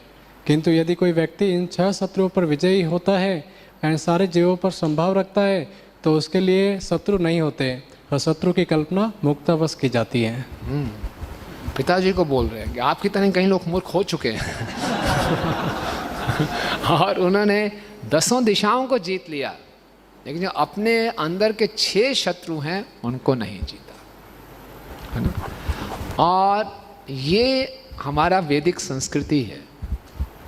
वैदिक संस्कृति में इसी चीज़ की शिक्षा दी जाती थी, कैसे अपने मन और इंद्रियों को संयमित करो, कैसे पहले अपने अंदर के वातावरण को ठीक करो। और आजकल आधुनिक शिक्षा में क्या शिक्षा दी जाती है, कैसे इंद्र तृप्ति की वस्तुओं को बटोरो। सारी की सारी शिक्षा हमें इंद्र तृप्ति के समान सज्जा को बटोरने के लिए है। कोई भी शिक्षा में ये नहीं बताती कि अपने मन और इंद्रियों को कैसे संयमित करना है, बल्कि उल्टी शिक्षा दी जाती है, जस्ट बी पैशनेट, है ना। कॉर्पोरेट सेक्टर में पैशन दिखाओ, जान लगा दो अपनी, है ना। हमें स्कूल में अभी हमारे थे भक्त, वो बता रहे थे कि उनका बेटा 10th से 11th में गया, उसके 95% मार्क आए। तो बोला कि PTM मीट हुआ और हमें बताया गया कि आपका बेटा ने अपने सेक्शन में टॉप किया। तो 11th क्लास में उसको हमने उस सेक्शन में डाला जिसमें सारे टॉपर्स हैं, और आंखों में आंखें डाल के वो टीचर उस बेटे को बोली, बेटा जान लगा देनी है तेरे को हमने मोटिवेट कर रही है, सब टॉपरों की क्लास है, खूब लगा दे जान। उसके बेटे ने बेटा चुप हो जा, शांत हो जा, कोई जान नहीं लगानी, कोई इतना एम्बिशियस नहीं होना ना। तो इतना पैशन दे रहा था वो टीचर ने, सब टॉपर्स हैं बीच में, खूब मेहनत करनी आगे नहीं। तो असली जो है असली जो चरित्र निर्माण है, अपने मन और इंद्रियों को संयमित करना। इन सब दिशाओं को जीत भी लिया तो आप जैसे बहुत मूर्ख हुए हैं, लेकिन वो हार जाते हैं। क्यों? क्योंकि मन और इंद्रियों पे संयम नहीं है। जब ये सुना हिरण्यकश्यप को बहुत गुस्सा आया। कैसे गुस्सा नहीं आएगा, छोटा सा बालक मुझे उपदेश दे रहा है, मैं अब इसको पता नहीं है मरने वाला है और मरते मरते उपदेश दे रहा है ना। तो लगता है इसका दिमाग खराब हो गया। तो हिरण्यकश्यप ने बोला, व्यक्तम तम मर्तु कामोस्मि यो तु मात्रम विकत्ससे मुमर्षुना ही मंदात्मन मनोन्नोस्यो विकल्पा गिरा। पढ़ेंगे प्लीज। हिरण्यकशिपु ने उत्तर दिया, अरे मूर्ख, तू मेरे महत्व को घटाने का प्रयास कर रहा है। मानो तू मुझसे अधिक इंद्रिय संयमी है, यह अति बुद्धिमता है। अतः मैं समझ रहा हूँ कि तुम मेरे हाथों मरना चाहते हो, क्योंकि ऐसी बेसिर पैर की उटपटांग बातें वही करते हैं जो मरण सन्न होते हैं। लगता है मरने वाले हो तुम, इसलिए अपना बैलेंस खो बैठे हो और उल्टी सीधी बातें कर रहे हो। अपने को ज़्यादा इंटेलिजेंट समझते हो, तुम समझते हो कि तुम मुझसे ज़्यादा इंद्रिय संयम कर रहे हो, अभी मजा चखाता हूँ। तो ये कह के फिर उसने क्या किया आगे, यस्त्वया मंद भाग्योक्तो मदन्यो जगदीश्वरा वासो यदि सर्वत्र कस्ताम स्तंभे न दृश्यते। हाँ, अरे अभागे प्रहलाद, तूने सदैव मेरे अतिरिक्त किसी परम पुरुष का वर्णन किया है जो हर एक के ऊपर है, हर एक का नियंता है तथा जो सर्वव्यापी है। लेकिन वह है कहाँ? यदि वह सर्वत्र है तो वह मेरे समझ में इस खम्भे में भी क्यों उपस्थित नहीं है? हाँ, अरे यस्त्वया, धन्यवाद प्रभु। यस, तो बोल रहे हैं अभी शाम को भी आज ड्रामा है ना। तो ऐसे ही बढ़िया, ऐसे ही उत्साहित। और ये ड्रामा इतना एक्साइटिंग होता है हिरण्यकश्यपु का, है ना। और कमलोचन प्रभु बता रहे थे एक बार लेक्चर में, बोले जैसे खंबा फटता है और जोर से आवाज़ होती है, हिरण्य और भगवान नरसिंहदेव प्रकट होते हैं, तो बोले बड़े सभा में जो बच्चा है, जो बच्चे डर के रोना शुरू कर गए वो आसुरी प्रवृत्ति का है, जो ताली बजा रहा है वो प्रहलाद का है। तो किसी को टेस्ट करना हमारा बच्चा किस प्रवृत्ति का है, तो ड्रामे से चेक हो जाएगा। और प्रभुपाद भी खूब ड्रामा करवाते थे नरसिंह चतुर्दशी में, और प्रभुपाद खुद ड्रामा देखते थे और बहुत अप्रिशिएट करते थे। और एक बार ड्रामा देखते देखते प्रभुपाद की आंखों में आंसू भी आ गए थे कि भगवान कितने कृपालु हैं, अपने भक्त के लिए प्रकट हुए, है ना। तो ये बहुत महत्वपूर्ण इसमें बात पूछ रहे हैं हिरण्यकश्यपु। या त्वया मंद भाग्य, अरे अभागे, वो प्रहलाद महाराज को मंद भाग अभागे कह रहे हैं, अनफॉर्चुनेट। क्यों? उसको लग रहा है कि मैंने तीनों लोगों का स्वामी बन गया और अरे भैया तुम मेरी थोड़ी आज्ञा का पालन कर लेता, सब कुछ तुझे तो मिलना था, मैं बिल्कुल अनकंकॉर्ड, मेरा तो कोई सामना कर नहीं सकता, पक्का मैं तो पूरे ब्रह्मांड का स्वामी हूँ, अगर मेरे साथ रहता, मेरे लिए वफादार रहता तो तुम्हें नहीं बनना था। ये पागल है, बालक है, मेरे विरुद्ध चला गया और मर रहा है, कितनी अच्छी अपॉर्चुनिटी इसने खो दी, है ना। तो उसको दुख हो रहा है, कंपैशन दिखा रहा है, अरे आप भागे, है ना। और फिर मत अन्य, तो वो बोलता है कि मेरे अलावा कोई जगदीश्वर है। पक्का विश्वास था कि मैं ही जगदीश्वर हूँ, है ना। अरे त्वत अन्य, मद अन्य, मेरे अलावा अगर कोई जगदीश्वर है, क्वासो, कहाँ है बताओ, किधर है बता, कहाँ पे है ना। तो इससे पहले प्रहलाद कह चुका था कि वो सर्वत्र है। अच्छा सर्वत्र है तो खंबे में है, मजाक उड़ा, अच्छा सर्वत्र है बता खंबे में है क्या। हा? तो ये प्रश्न बड़ा महत्वपूर्ण है, क्वासो, भगवान कहाँ है। आज पूरे संसार में लोग ही प्रश्न पूछ रहे हैं, भगवान कहाँ है ना, है ना, डज गॉड रियली एग्जिस्ट, भगवान कहाँ है ना। जो नास्तिक प्रवृत्ति के हैं, आसुरी प्रवृत्ति के हैं, वो तो ये पूछ ही रहे हैं भगवान कहाँ है, और साधारण व्यक्ति भी पूछ रहे हैं भगवान कहाँ है। जो व्यक्ति बहुत दुख में है वो भी पूछ रहे हैं भगवान कहाँ है। अगर इतने दुख हैं तो भगवान उन दुखों को रोकते क्यों नहीं, अच्छे लोगों के साथ बुरा क्यों होता है, भगवान कहाँ है ना। और जो पुण्य भौतिकता में लिप्त हैं वो भी पूछ रहे हैं भगवान कहाँ है, कौन मेरी इच्छाओं को पूरी करेगा। मुझे बताओ आजकल कौन से भगवान नंबर 1 चल रहे हैं, मैं वहाँ चला जाऊँगा, है ना। अभी कुछ समय पहले इलस्ट्रेटेड वीकली में सर्वे हुआ था, हु इज़ गॉड नंबर 1, हाँ, और इसमें आया था साईं बाबा नंबर 1 पे चल रहे हैं इस समय, क्योंकि सब लोग जा रहे हैं उनके पास। उनको लगता है जनता इतनी मूर्ख है, जहाँ मालूम चल जाए ये सिद्ध मंदिर है चले जाएंगे वहाँ पे, जहाँ मालूम चल जाए इस दरगाह में चलो चादर चढ़ाने से बेटा हो जाएगा, बिजनेस चल रहा है, वहाँ चले जाएंगे। कोई लेना देना नहीं, भगवान क्या है, मेरा क्या संबंध है। भगवान एक ऐसी वस्तु है या ऐसा कोई चीज़ है जो मेरी इच्छाएं पूरी करता है, जो हमें तो अपनी इच्छाएं पूरी करवानी है। तो भौतिकतावादी व्यक्ति भी ढूंढ रहे भगवान कहाँ है, ऐसा कौन व्यक्ति है जो मेरी इच्छाएं पूरी कर देगा। और भक्त भी यही ढूंढ रहे हैं भगवान कहाँ है ना। कल हमने देखा प्रहलाद महाराज कह रहे थे कृष्ण कहाँ हैं, कहाँ हैं कृष्ण। चैतन्य महाप्रभु पूछ रहे थे कहाँ हैं कृष्ण, है ना। हे राधे हे व्रज देवी के हे ललिते सुनो, है ना।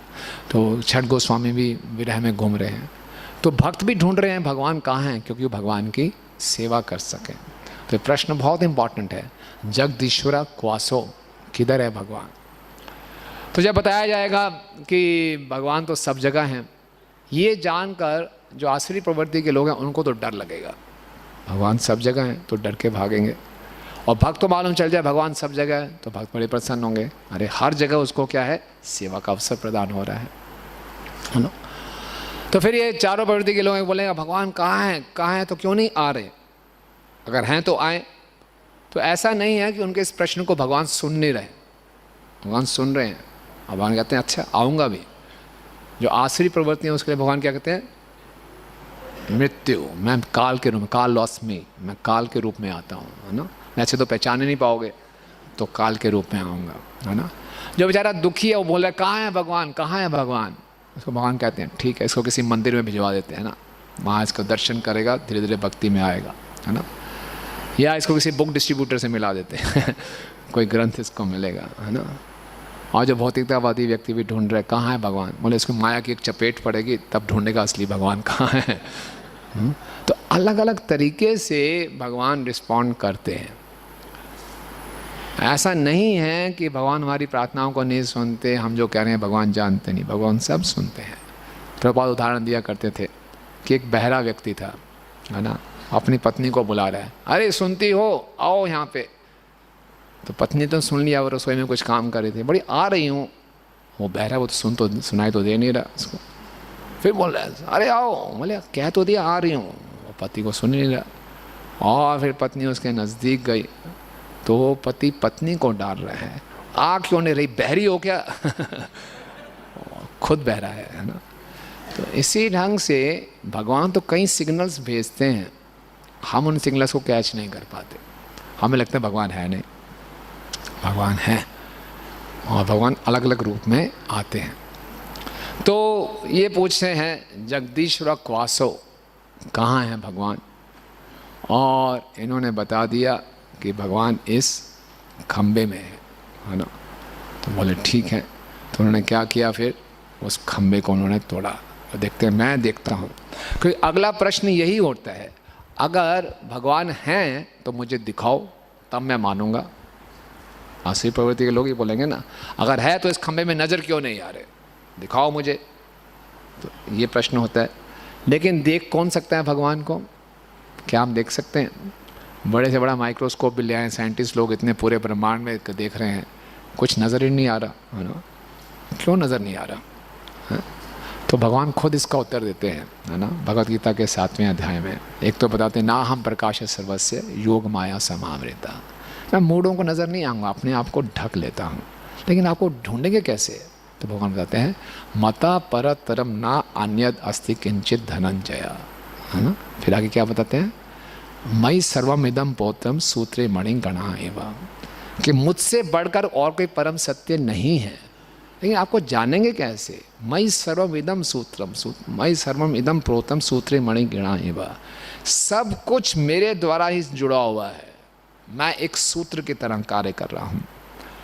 जैसे कि अगर हम कोई नेकलेस लेते हैं ना, माता जी लोग नेकलेस डालती हैं, तो किसी नेकलेस को खूबसूरत कब बोला जाएगा? हैं? हाँ, जब उसमें धागा नज़र ना आए। इतने सुंदर सुंदर मोती जड़े हों कि धागा नज़र ही नहीं आ रहा।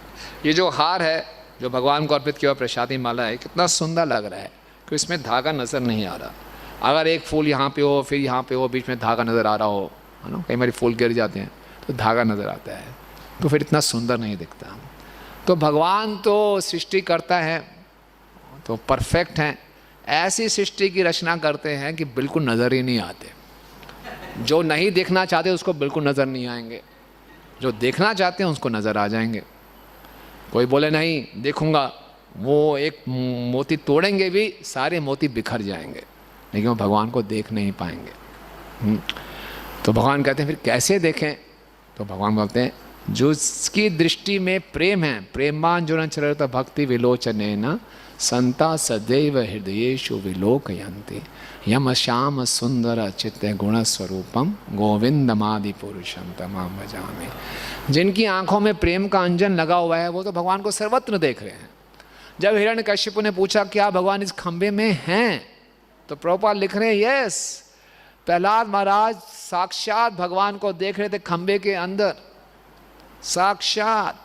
बोले यहाँ क्या प्रेम हरिनाम प्रभु हैं? बोले हैं, देख रहा हूँ हैं। तो इतने कॉन्फिडेंटली यस हैं, उनको दिखाई दे रहे हैं। और भगवान भी बहुत आतुर हैं, बोलो किस खंबे की तरफ इशारा करोगे, वहाँ खड़ा हो जाता हूँ, क्योंकि आपकी बात को मैंने सत्य करना है। और प्रहलाद महाराज देख पा रहे हैं साक्षात रूप में, साकार रूप में, यहाँ पे हैं ये। तो जिनकी आंखों में प्रेम का अंजन लगा हुआ है वो हर जगह सर्वत्र भगवान को देखते हैं। लेकिन जिनकी आंखों में प्रेम का अंजन नहीं लगा लेकिन भगवान को देखना चाहते हैं, तो उसके लिए भी भगवान फार्मूला बताते हैं अगले ही श्लोक में। क्या है अगला श्लोक? रसोम अपसु कौन्तेय प्रभास्मि शशि सूर्यो प्रणवा सर्ववेदेषु शब्दम खे पौरुषम ऋष।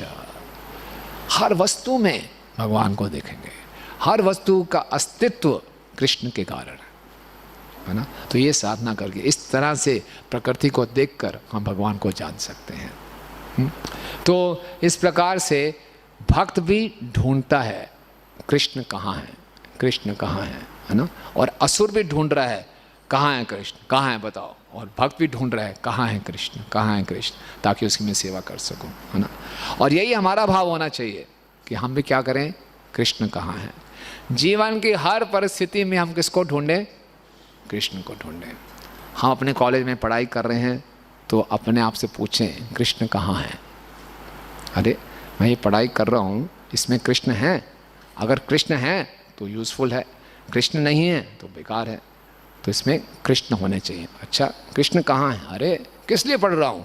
भगवान की सेवा के लिए, अपनी इंद्र तृप्ति के लिए नहीं। हम कोई भी कार्य कर रहे हैं, किससे भी बातचीत कर रहे हैं, भक्तों से आदान प्रदान कर रहे हैं, अपने आप को याद दिलाएं कृष्ण कहाँ है। ये प्रहलाद महाराज का मोड है, तब हम भगवान को देख पाएंगे।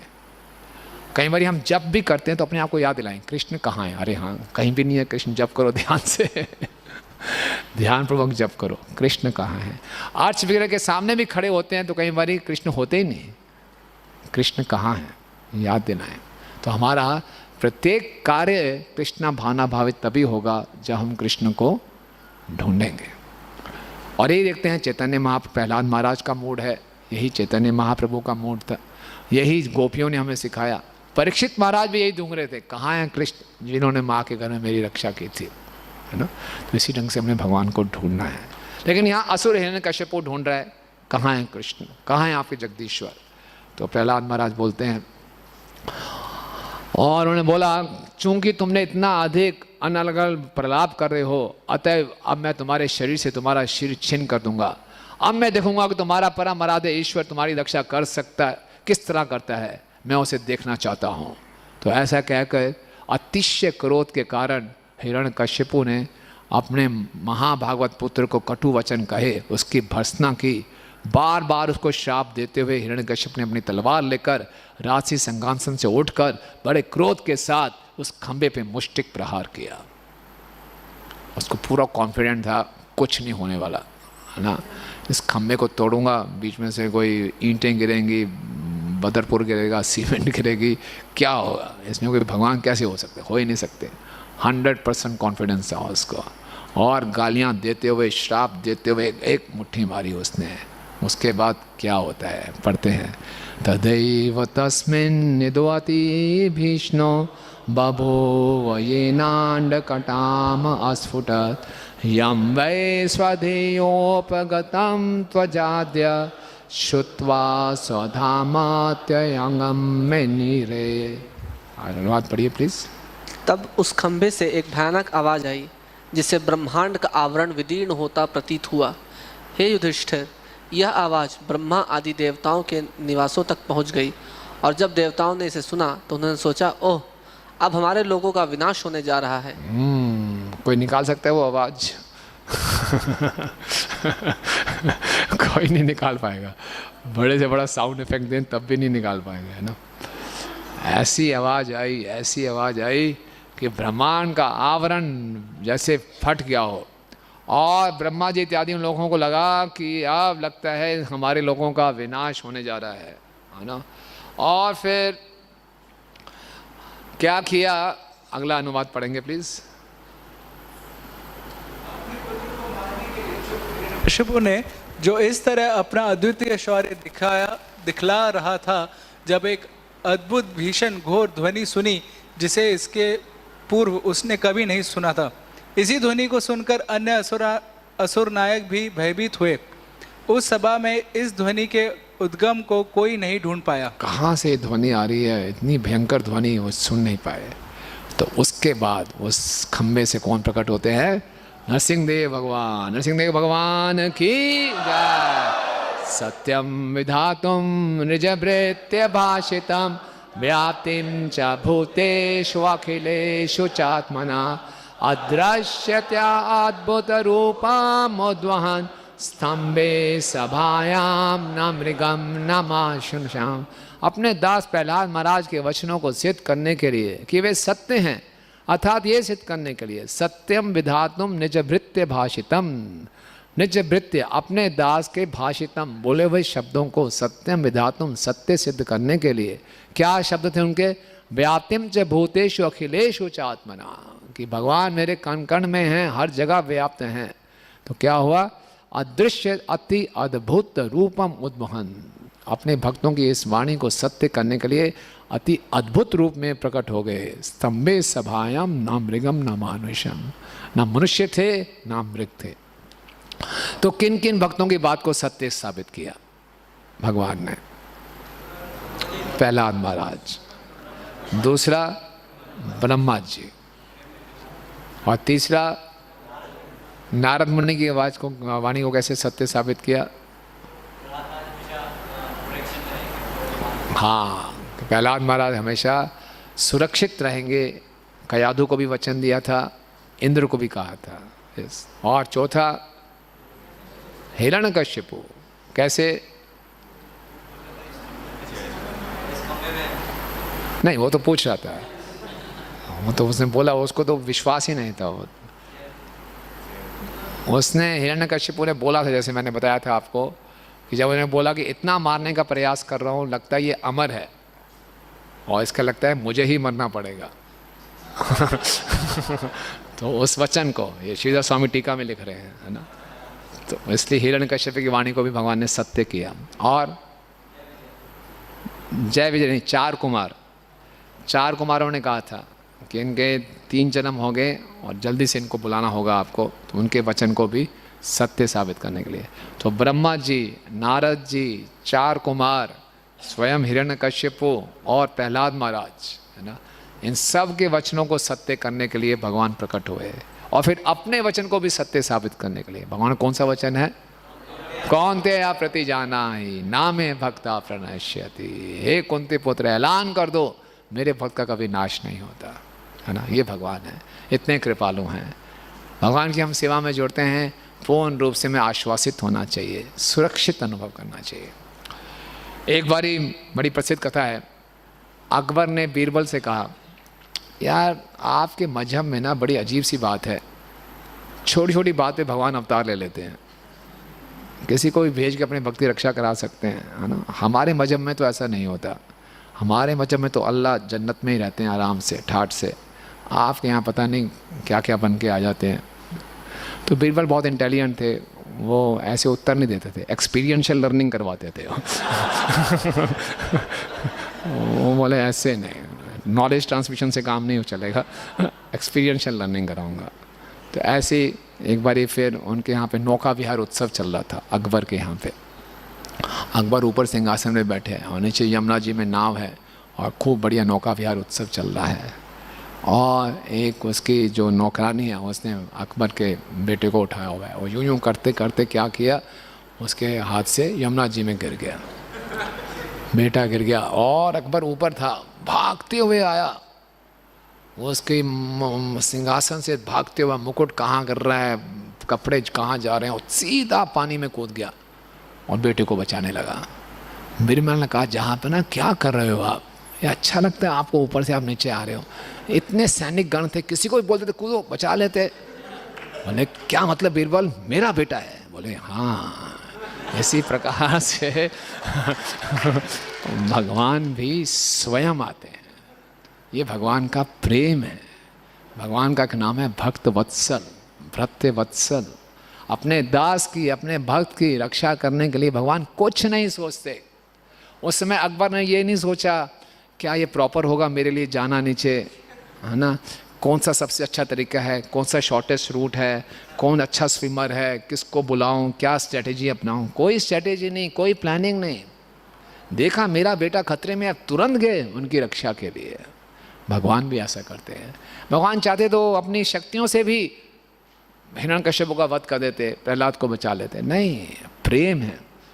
मेरे भक्त ने बोला इस खंबे में, तो खंबे में हूँ और मेरे भक्त का वध होने वाला, तुरंत मैं जाऊँगा, इमरजेंसी है, तुरंत गए और रक्षा करनी है। और ये भी नहीं देखा किस रूप में प्रकट हो रहा हूँ, है ना। चलो कोई बात नहीं, आधा नर आधा सिंह बन जाऊँगा। बोले कैसा भगवान है ये, कोई भगवान है ना। वो देखो ब्रह्मा जी के नाक से शूकर प्रकट हो गए। अब सुअर को कोई देखना भी पसंद नहीं करेंगे, भगवान इतने दिव्य रूप में प्रकट हुए, है ना। तो जैसा कार्य है, पृथ्वी देवी कष्ट में है तो पृथ्वी की रक्षा करनी है। तो भगवान इतने भक्त वत्सल हैं, कुछ नहीं देखते कौन सा रूप धारण करना पड़े करे, भक्त की रक्षा होनी चाहिए। भगवान इतना प्रेम करते हैं अपने भक्तों से, है ना। तो ये बहुत सुंदर भगवान का चरित्र सामने निकल के आता है, इतने अद्भुत रूप में, है ना। तो इस्कॉन संस्था के प्रारंभिक वर्षों में जब हमारे भक्तों के ऊपर ब्रेन वॉशिंग का आरोप लगाया जाता था कि ये लोग ब्रेन वॉश कर देते हैं, तो कोर्ट में केस चल रहा था। तो अपोजिट पार्टी ने बड़े स्पाइंग करके एक फ़ोटो खींची कि ये लोग किसकी पूजा करते हैं। तो जज के सामने देखे, देखिए बाय लॉर्ड ये तो इनके भगवान हैं। तो ये नरसिंह भगवान की फ़ोटो रखते हैं। आप इन लोगों की मेंटलिटी जान सकते हैं, क्या प्रकार की मेंटलिटी होगी, कितने प्रिमिटिव हैं ये लोग, है ना।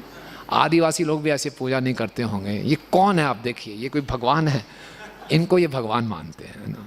आप देखिए, है ना, साधारण जो असुर लोग हैं वो कैसे समझेंगे, है ना। कि ये वास्तव में भगवान है, और ये विशेष रूप क्यों धारण किया कोई नहीं जानता, अपने भक्तों की रक्षा के लिए, है ना। और ऐसा नहीं कि नरसिंह भगवान खाली प्रहलाद महाराज की रक्षा करते हैं, हम जैसे भक्तों की क्या रक्षा करेंगे, नहीं, निश्चित रूप से करते हैं। हमारे मायापुर में नरसिंह भगवान है, जाननीवास प्रभु और पंकज आंग्रे बहुत सी कथाएं सुनाते हैं कि ऐसा हुआ। ऐसे भूल रहा हूँ, नाम भूल रहा हूँ, लेकिन एक ब्रह्मचारी थे जो कि नरसिंह भगवान की आरती किया करते थे, और बहुत डर डर की आरती करते थे कि नरसिंह भगवान है ये ना। तो एक बारी वो अपने बंकर में सो रहे थे रात को, तो अचानक उनको लगा उनके कंधे पे किसी का हाथ है। आंखें खोली तो नरसिंह भगवान सामने है। क्यों डरते हो, मेरी पूजा करते हो, है ना, ऐसे। और क्या कि अप्रकट हो गए। वो जो ब्रह्मचारी था शॉर्ट्स में सो रहा था, ऐसे पागल हो गया एकदम, कूद पड़ा, करने लगा ये क्या है, और भाग रहा है इधर उधर, और जाके मंदिर में चला गया। सिक्योरिटी गार्ड कर रहे, एकदम कपड़े डाले नहीं हुए, ऐसे करके उछल रहा है, कूद रहा है, पागलों की तरह व्यवहार कर रहा है। और क्या हो गया, क्या हो गया, नरसिंह भगवान, नरसिंह भगवान, जय नरसिंह, जय नरसिंह, है ना। तो बड़े सब परेशान हो गए, क्या हुआ। बहुत देर बाद उनको शांत किया गया और उन्होंने बताया, और वास्तव में उनके कंधों पे भगवान के नाखूनों के निशान थे। ये वास्तविक कथा है, वास्तविक कथा है ये। तो नरसिंह भगवान इतना सुंदर आदान प्रदान करते हैं। बहुत सी कथाएं हैं, बहुत सी कथाएं हैं। एक बार किसी माता जी ने सोचा नरसिंह भगवान को आम के अचार का भोग लगाऊंगे, है ना, ये सोचा। और मायापुर से गुजर रही थी तो उसको आम का अचार दिखाई भी दिया। फिर सोचा नहीं, ये बाजारी अचार नहीं लूँगी, खुद बना के लगाऊंगे। चली गई। फिर नरसिंह भगवान के सपने में, कहाँ है आम का अचार? वेट कर, आया क्यों नहीं आम का अचार? इतना आदान प्रदान करते हैं, है ना। तो थोड़ा सा भी हम सिंसियरिटी दिखाते हैं, भगवान आदान प्रदान करते हैं। ऐसे बहुत से 1996 में एक माता जी के सपने में भगवान आए। बोले कि कुछ बोला उन्होंने कि मैं इस गुरु को अब ले जा रहा हूँ अपने धाम। तो उन्होंने बोला नहीं, इनको कैसे नहीं। बोले ठीक है, फिर इनको नहीं, मैं इनको ले जाऊँगा। और फिर इनको और गोविंद स्वामी महाराज जी ने उसी समय शरीर छोड़ा, व्यास आसन के ऊपर ही।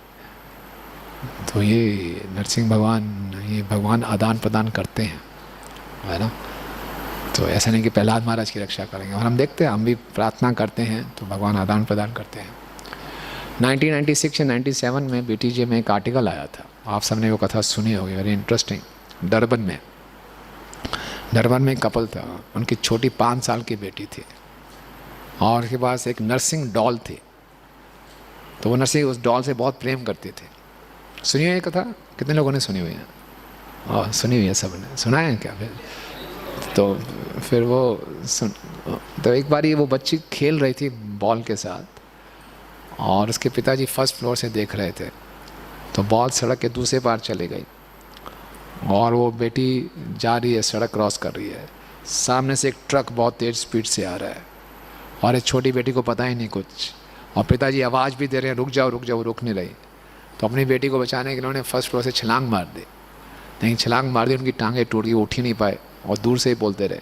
और अपनी आंखों के सामने देखा ट्रक इतनी तेज़ स्पीड से आया, उस छोटी बच्ची को धक्का दिया, और बेचारी उछल के कहीं दूर जाके गिरी। तब तो उन्होंने सोच लिया ख़त्म, अब तो मेरी बेटी गई, जीवन त्याग दिया इसने, एकदम निराश हो गए। तभी एम्बुलेंस आई, पुलिस आई, सब फटाफट लेके बहुत सिटी हॉस्पिटल में ले गए। तब तक ये भी किसी ढंग से वहाँ पहुँचे। डॉक्टर ने फटाफट बोला एक्सरे करके लाओ। एक्सरे किया, जैसे नर्स डॉक्टर के सामने एक्सरे करके लाई, डॉक्टर ने नर्स को डांटना शुरू कर दिया, कुछ काम धाम करते नहीं हो, गप्पे मारती रहती हो। मैंने बोला एक्सरे करके लाओ। किसका एक्सरे करके लाई हो? कि छोटी बच्ची का। कैसे छोटी बच्ची का एक्सरे होता है? बिल्कुल ठीक है, कोई फ्रैक्चर नहीं है। बोले ऐसे ही है, दोबारा करो। दोबारा नहीं, कोई फ्रैक्चर नहीं है। तो दया छोटी बच्ची तब तक होश में आ गई। बोले बिल्कुल परफेक्ट है, एकदम ठीक है। बोले हुआ क्या? बोले कुछ नहीं हुआ, जैसे ही ट्रक ने मुझे मारा और मैं ऐसे जा रही थी, और जैसे ही मैं नीचे गिरने लगी, नरसिंह भगवान ने मुझे अपनी गोद में उठा लिया।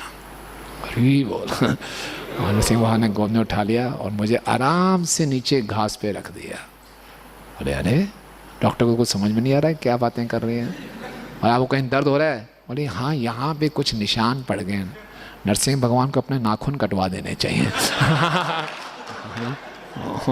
और फिर वहाँ देखा तो जैसे डॉक्टर ने बोला जैसे हमें देखते हैं तो शेर के पंजों के निशान होते हैं, वो शेर के पंजे के निशान थे। तो उनके माता पिता ने जब ये सुना तो इतनी उनकी श्रद्धा पड़ गई, आज वो दीक्षित भक्त है ना। और नरसिंह देव भगवान की। तो हमें हृदय से भगवान से आज प्रार्थना करनी चाहिए। क्या बोले प्रभु जी, आगे इन दोनों की लड़ाई पड़े, कोई दिक्कत तो नहीं है, बहुत इंटरेस्टिंग है, आगे पूरा एक्शन ही एक्शन है। एक्शन पैक ड्रामा है पूरा अभी तो, बढ़िया पूरे ड्रामेटिक उसमें जो पढ़ सकता है। तो एक श्लोक हम पढ़ेंगे, कैसे हिरण्यकश्यपु ना प्रयास कर रहे हैं प्रहलाद महाराज को नरसिंह भगवान से कैसे युद्ध लड़ रहे हैं। दूसरा माइक दीजिए। हाँ, तो पूरा देखते हैं कौन बढ़िया बोलेंगे। आपकी रिहर्सल हो रही है अभी, ठीक है। 18वें श्लोक से बोलिए। जब हिरण्यकश्यपु उस ध्वनि का स्रोत ढूंढने के लिए इधर उधर देख रहा था तो उस खंबे से भगवान का एक अद्भुत रूप प्रकट हुआ जो न तो मनुष्य का था और न सिंह का माना जाता था। हिरण्यकश्यपु आश्चर्यचकित हुआ, यह कैसा प्राणी है जो आधा पुरुष तथा आधा सिंह है। नेक्स्ट बोलिए। हिरण्यकश्यपु ने अपने समक्ष खड़े नरसिंह देव के रूप का निश्चय करने के लिए भगवान के रूप को ध्यान से देखा। भगवान का रूप पिघले सोने के सदृश था। उनकी क्रुद्ध आंखों के कारण जो पिघले स्वर्ण से मिलती थी, वह रूप अत्यंत भयानक लग रहा था। उनके चमकीले अयाल गर्दन के बाल उनके भयानक मुखमंडल के आकार को फैला रहे थे। उनके दांत मृत्यु जैसे भयानक थे। उनकी उस्तरे जैसी तीक्ष्ण जीभ लड़ाई में तलवार के समान इधर उधर चल रही थी। उनके कान खड़े थे तथा स्थिर थे। उनके नथुने तथा खुला मुख पर्वत की गुफा जैसे लग रहे थे। उनके जबड़े फैले हुए थे जिससे भय उत्पन्न हो रहा था और उनका समूचा शरीर आसमान को छू रहा था। उनकी गर्दन अत्यंत छोटी तथा मोटी थी। उनकी छाती चौड़ी थी तथा कमर पतली थी। उनके शरीर के रोए चंद्रमा की किरणों के समान श्वेत लग रहे थे। उनकी भुजाएं चारों दिशाओं में फैले सैनिकों की टुकड़ियों से मिलती जुलती थी। जब वे अश्रु धूतों तथा नाशकों को अपने शंख चक्र गदा कमल तथा अन्य प्राकृतिक अस्त्र शस्त्रों से वध कर रहे थे। हिरण्यकश्यपु ने मन ही मन कहा, अत्याधिक योग शक्ति वाले भगवान विष्णु ने मेरा वध करने के लिए ऐसी योजना बनाई है, किंतु ऐसा प्रयास करने से क्या लाभ है। भला ऐसा कौन है जो मुझसे युद्ध कर सकता है।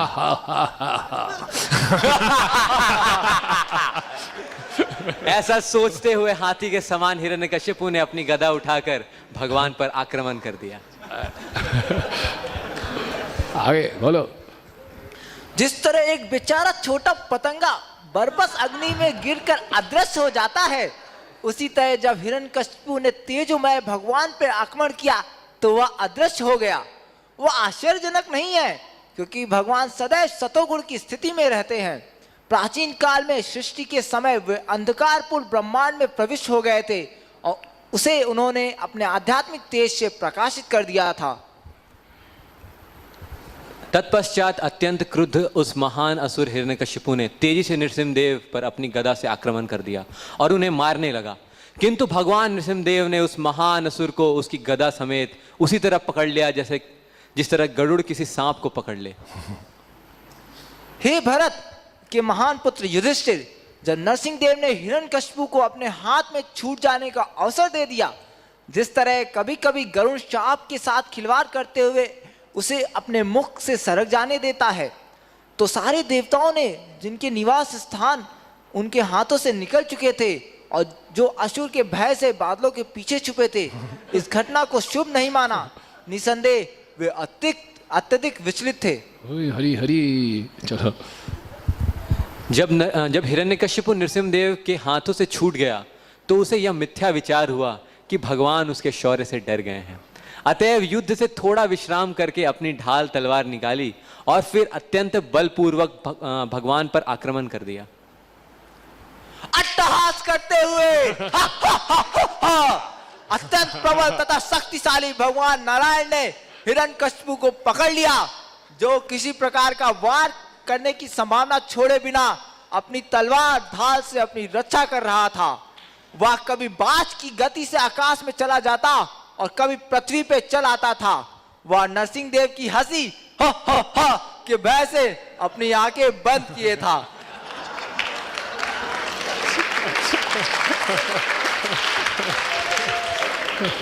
जिस प्रकार कोई सांप किसी चूहे को या कोई गरुड़ किसी अत्यंत विषैले सर्प को पकड़ ले, उसी प्रकार भगवान नरसिंहदेव ने उस हिरण्यकशिपु को पकड़ लिया, जिसकी त्वचा में इंद्र का वज्र भी नहीं घुस सकता था। जो ही पकड़े जाने पर वह अत्यंत पीड़ा से अपने अंग इधर उधर तथा चारों ओर हिलाने लगा। त्यों ही नरसिंहदेव ने उस असुर को अपनी गोद में उठा लिया और अपनी जांघों का सहारा देकर उस सभा की दहली पर अपने नाखूनों से सहरता पूर्व असुर के छिन्न छिन्न कर डाला। श्री नरसिंहदेव भगवान की। भगवान नरसिंहदेव के मुख तथा गर्दन के बाल रक्त की छींटों से सने थे और क्रोध से पूर्ण होने के कारण उनकी भयानक आंखों की ओर देख पाना असंभव था। वे अपने मुंह के कोरों को जीभ से चाट रहे थे तथा हिरण्यकशिपु के उदर से निकली आंतों की माला से सुशोभित थे। वे उस सिंह की भांति प्रतीत हो रहे थे जिसने अभी अभी किसी हाथी को मारा हो। हेलो। अनेकानेक भुजाओं वाले भगवान ने सर्वप्रथम हिरण्यकशिपु का हृदय निकाल दिया और उसे एक ओर फेंक दिया।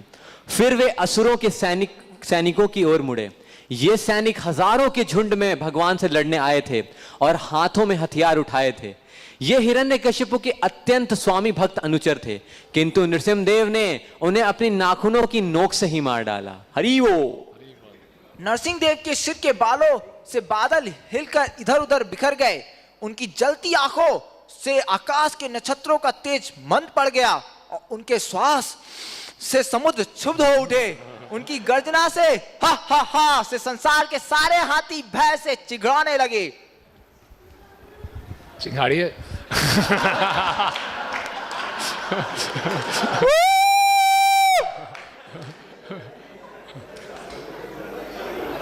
आगे।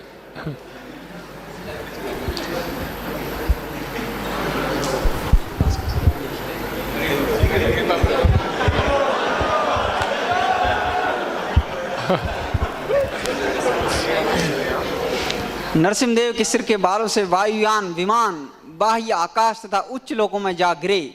भगवान के चरण कमलों के दबाव से पृथ्वी अपनी स्थिति से छिटकती प्रतीत हुई और उनके असह्य बल से सारे पर्वत ऊपर उछल गए। भगवान के शारीरिक तेज से आकाश तथा समस्त दिशाओं का प्राकृतिक प्रकाश घट गया। अपना पूर्ण तेज तथा भयंकर मुखमंडल दिखलाते हुए नरसिंहदेव अत्यंत क्रुद्ध होने तथा अपने बल एवं ऐश्वर्य का सामना करने वाले किसी को ना पाकर सभा भवन में राजा के श्रेष्ठतम सिंहासन पर जा बैठे। भय तथा आज्ञाकारिता के कारण किसी में साहस ना हुआ कि सामने आकर भगवान की सेवा करे। हिरण्यकशिपु तीनों लोगों का सरदर्द बना हुआ था। अतएव जब स्वर्गलोक में देवताओं की पत्नियों ने देखा कि इस महान असुर का वध भगवान के हाथों से हो गया है, तो उनके चेहरे प्रसन्नता के माले खिल उठे। देवताओं की स्त्रियों ने स्वर्ग से भगवान नरसिंहदेव पर पुनः पुनः फूलों की वर्षा की।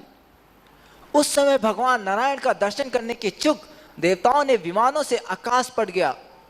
देवतागण ढोल तथा नगाड़े बजाने लगे, जिन्हें सुनकर देवलोक की स्त्रियां नाचने लगी और गंधर्वों के मुखिया मधुर गान गाने लगे। जय हो नरसिंहदेव भगवान की जय। तो यहाँ पे देखते हैं बहुत सुंदर वर्णन है कैसे भगवान ने हिरण्यकशिपु का वध किया और वध करने के बाद वो हिरण्यकशिपु के सिंहासन पे बैठ जाते हैं। श्रील प्रभुपाद इसमें लिखते हैं कि और आचार्यगण की टीकाओं को देते हुए कि बड़े बड़े ऋषिगण, बड़े बड़े मुनि मंत्रों के उच्चारण से भगवान को आसन प्रदान करते हैं, फिर भी भगवान उनका आसन ग्रहण नहीं करते हैं। लेकिन एक असुर का आसन ग्रहण कर लिया, क्योंकि असुर कौन थे? उनके प्रिय भक्त जय थे, तो इसलिए उनके सिंहासन पर बैठे। तो प्रभुपाद लगते हैं कि भक्त जीवन की हर परिस्थिति में सौभाग्यशाली रहता है ना। हालांकि वो जय थे, नीचे गिर गए, असुर बन गए, लेकिन फिर भी भगवान उसको अपना भक्ति मान रहे हैं और उसके आसन को स्वीकार कर रहे हैं। भगवान उनके आसन पर बैठे, कोई छोटी बात नहीं है। तो भगवान भक्त जो है जीवन की हर परिस्थिति में सौभाग्यशाली रहता है। ये बहुत सुंदर बात है। इसके बाद सभी देवतागण इकट्ठे होते हैं, तरह तरह की प्रार्थनाएं करते हैं। ब्रह्मा जी कहते हैं विचित्र वीर्याय पवित्र कर्मणे, आपके कार्य बड़े विचित्र हैं। बोले कैसे कैसे विचित्र कार्य हैं? ये सारी का सारा जो प्रसंग हुआ, ये लीला हुई, सब आपसे ही शुरू हुई। सारी आपकी इच्छा थी, आपको लड़ाई करनी थी। आप अपनी शक्ति कहाँ दिखाते, किससे लड़ते, है ना? तो लड़ने के लिए आपने क्या किया? कोई आपको लड़ाई करने वाला चाहिए। आप ही के कारण गलत फहमी हुई 4 कुमारों में और जय विजय में, और आपने ही 4 कुमारों को प्रेरित किया कि ये शाप दें। ये सारे आपके विचित्र कार्य हैं। और आप ही का ही विचित्र कार्य है कि हिरण्यकश्यप के परिवार में प्रहलाद आ गया। और आपका ये विचित्र कार्य है कि हिरण्यकश्यप को आपने प्रेरित किया को तपस्या करे। और आपका ये विचित्र कार्य है कि आपने मुझे प्रेरित किया, मैं उसके हर वरदान को तथास्तु कह दूँ। फिर आपका ये विचित्र कार्य, आप खम्भे से प्रकट हो गए। करने वाले तो सब आप हैं। तो ये आपके विचित्र कार्य हैं। शिव जी भी आए। शिव जी ने बोला आप जिसके लिए आए थे असुर का संहार करने, कर तो दिया, अब बेचारा प्रहलाद है, इसको थोड़ा शांत, इसको उठाइए, इसको प्रेम कीजिए, आप भी शांत हो जाइए। शिव जी के लिए मैं कमल लोचन प्रभु का लेक्चर सुन रहा था। वो कुछ पुराणों को उदित कहते हैं कि शिव जी और गणेश जी के साथ नरसिंह भगवान का बड़ा विशेष आदान प्रदान है ना? तो बोले यार नरसिंह भगवान को इतना क्रोध आया, इतना क्रोध आया। तो शिव जी जो कैलाश पर्वत में रहते हैं, अपने गले में नीलकंठ हैं, वो जहर धारण किए हुए, तो इतना क्रोध किया कि पूरा कैलाश पर्वत पिघलने लगा। कैलाश पर्वत पिघलने लगा तो शिव जी के कंठ में जो जहर था वो भी फ्रीज हो गया, तो वो भी पिघलने लगा, पिघल के नीचे जाने लगा। तो शिव जी पार्वती के साथ भाग के आए और बोला प्रभु ये क्या कर रहे हैं? तो जहर अंदर जा रहा है। तो नरसिंह भगवान ने कहा ठहरो, घबराओ मत, है ना, अभी तुम्हारा ऑपरेशन करता हूँ, है ना। अभी मैंने हिरण्यकश्यप का ऑपरेशन किया है ना। ये जो ऑपरेशन है क्या है? Operation successful but patient diet. लेकिन आपका ऑपरेशन ऐसा नहीं होगा। तो बता दें कि शिव जी का उन्होंने गर्दन काटी, जहर निकाली, जहर पिया और दोबारा एकदम बढ़िया से गर्दन रख दी। उसके बाद शिव जी ने भगवान के इस क्रोध को देखकर बहुत स्तुतियाँ की। बोले इतना क्रोध तो मुझे करना चाहिए प्रलय में, आप इतना क्रोध करेंगे लोग आपकी पूजा करेंगे। और फिर जो ये स्तुति है जो हम कहते हैं जय नरसिंहम जय नरसिंहम जय जय नरसिंहम उग्रवीरम महाविष्णुम ज्वलंतम सर्वतोमुखम नरसिंहम भीषणम भद्रम मृत्युम मृत्युम नमामि हम। ये जो प्रार्थना है शिव जी बोल रहे हैं, हो ना, मृत्युम मृत्युम नमामि हम। आप मृत्यु के भी मृत्यु है। तो बोले लोग मुझे महाकाल के रूप में पूछते हैं, मेरी कौन पूजा करेगा? तो नरसिंह भगवान ने कहा नहीं, घबराओ मत, जो भी मुझे कोई भोग ऑफरिंग करेगा आधा आपको। जहाँ जहाँ मेरी स्तुति होगी आपका नाम अवश्य आएगा। जहाँ जहाँ विष्णु का मंदिर होगा आपका मंदिर जरूर होगा। और आप क्या करेंगे? उस क्षेत्र के क्षेत्रपाल बनेंगे। तो शिव जी को जो क्षेत्रपाल की उपाधि मिली वो नरसिंह भगवान ने दी आज ही के दिन, नरसिंह चतुर्दशी के दिन, है ना। ये विशेष संबंध है। तो इसलिए हम जहाँ भी जाते हैं विष्णु का मंदिर होता है, शिव जी हमेशा वहाँ रहते हैं। आप ब्रज में जाएंगे हर जगह चकलेश्वर महादेव, गोपेश्वर महादेव, है ना, और कहाँ पे भूतेश्वर महादेव, है ना, नंदेश्वर महादेव, सब जगह हैं क्षेत्रपाल के रूप में। तो जब सभी देवतागण आए, सबने स्तुति की, तो गणेश जी पीछे रह गए थे, है ना। तो सबको जल्दी भाग के आ गए। गणेश जी का वाहन कौन है? चूहा। तो अपनी स्पीड से आए वो। तो और जैसे ही वो स्पीड से आए उन्होंने देखा नरसिंह भगवान का ये अद्भुत रूप, तो एक्सटेसी में आ गए। उन्होंने, वो सबने देखा था क्या पीछे मर्डर किया, क्या सॉरी असैसिनेशन किया, भगवान ने ऑपरेशन किया, कैसे किया, उनको बहुत सुंदर लगे, आंतें डाली हुई हैं और इतने गुस्से में, बड़ो गुस्से। तो बहुत एक्सटेसी में आके नाचने लगे। नाचने लगे तो जो चूहे पे नाच रहे थे वो बैलेंस बिगड़ गया। चूहा खिसक गया, वो नीचे गिर गए। तो जब घिस गए, नीचे गिरे, तो जोर से हंसी आई नरसिंह भगवान को। अट्ठास किया और सब देवतागण बड़े खुश हो गए, चलो भगवान का क्रोध अब शांत हो गया। और फिर नरसिंह भगवान ने गणेश जी को भी वरदान दिया कि आज से तुम विघ्न विनाशक बनोगे। किसी के भी जीवन में कोई विघ्न आएगा, भौतिकता को लेके उसके तुम विघ्न विनाशक बनोगे।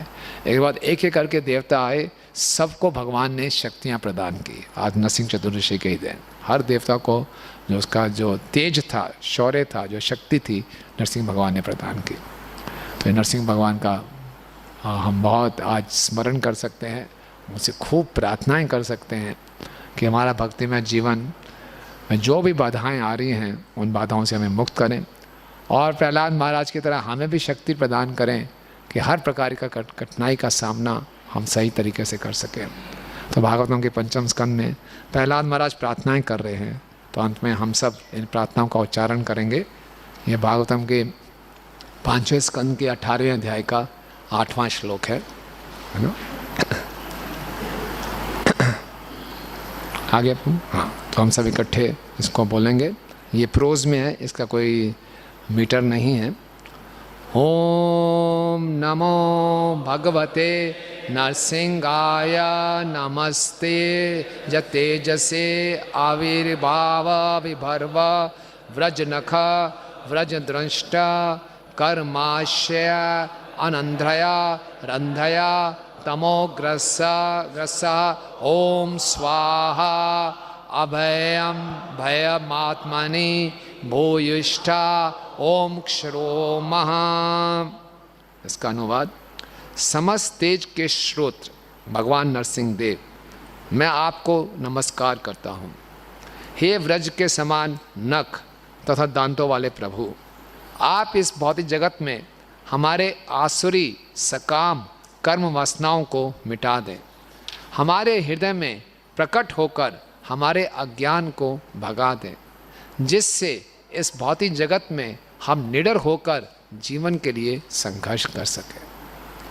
तो निमंत्रण दें नरसिंह भगवान को, जिस प्रकार से आपने हिरण्यकश्यप का ऑपरेशन किया, ओपन हार्ट सर्जरी की, उसी प्रकार से आपने व्रज नखों को हमारे भी छाती पे रखिए और फाड़ दीजिए इसको, और अंदर जो कितनी गंदी गंदी काम वासनाएं हैं उसको निकाल के आप बाहर फेंकिए। केवल आप ही ये कर सकते हैं, है ना। और हमें शक्ति प्रदान कीजिए कि जो भी हमारे जीवन में, भक्ति में जीवन में बाधाएं आ रहे हैं, उसका हम सामना कर सकें, उनसे हम संघर्ष कर सकें, उन समस्याओं के सामने हम घुटने मत टेकें, बल्कि साहस के साथ हमेशा आपकी भक्ति में लगे रहें।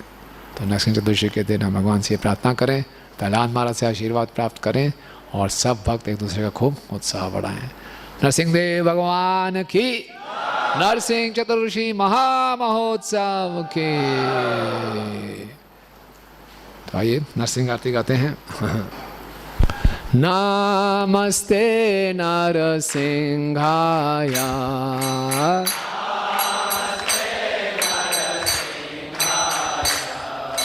नमस्ते नरसिंहाय, नमस्ते नरसिंहाय, प्रहलाद दायिने, प्रहलाद दायिने, हिरण्यकशिपो वक्षः, हिरण्यकशिपुर्वक्षः, शिलाटाङ्कानखालये, टाङ्कानखालये, इतो नरसिंह परतो नरसिंहो, इतो नरसिंह परतो नरसिंह, यतो यतो यामि ततो नरसिंहो, यतो यतो यामि ततो नरसिंह, बाहिर नरसिंह हृदये नरसिंह, बाहिर नरसिंह हृदये नरसिंह, नरसिंहमदिं शरणं प्रपदे, नरसिंहमदिं शरणं प्रपदे, तव कर कमलवरे नखम अद्भुत श्रृंगाम, दालिता हिरण्यकशिपु तनुभृंगा, केशवधृता नरहरिरूपा, जय जगदीश हरे, जय जगदीश हरे। जगदीश हरे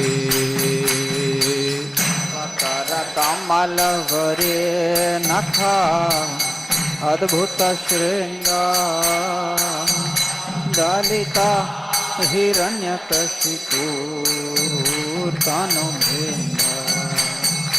केशवधृता नरहरि रूपा जय जगदीश हरे जय जगदीश हरे जय जगदीश हरे केशवधृता नरहरि रूपा जय जगदीश हरे जय जगदीश हरे जय जगदीश हरे केशवधृता नरहरि रूपा जय जगदीश हरे जय जगदीश हरे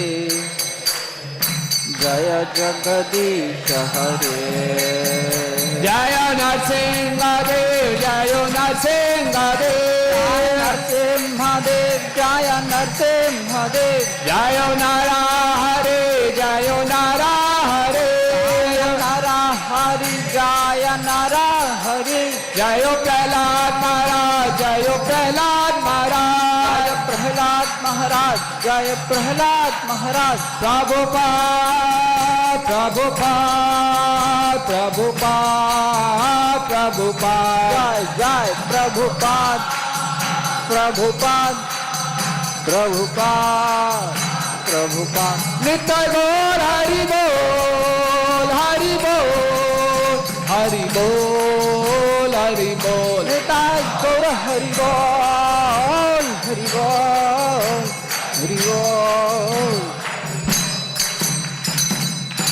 भक्ति सर्वविघ्ननाशक नरसिंहदेव भगवान की भक्त शिरोमणि प्रहलाद महाराज की जगत गुरु श्रील प्रभुपाद की नरसिंह चतुर्दशी महामहोत्सव की निताई गौर प्रेमानंदे।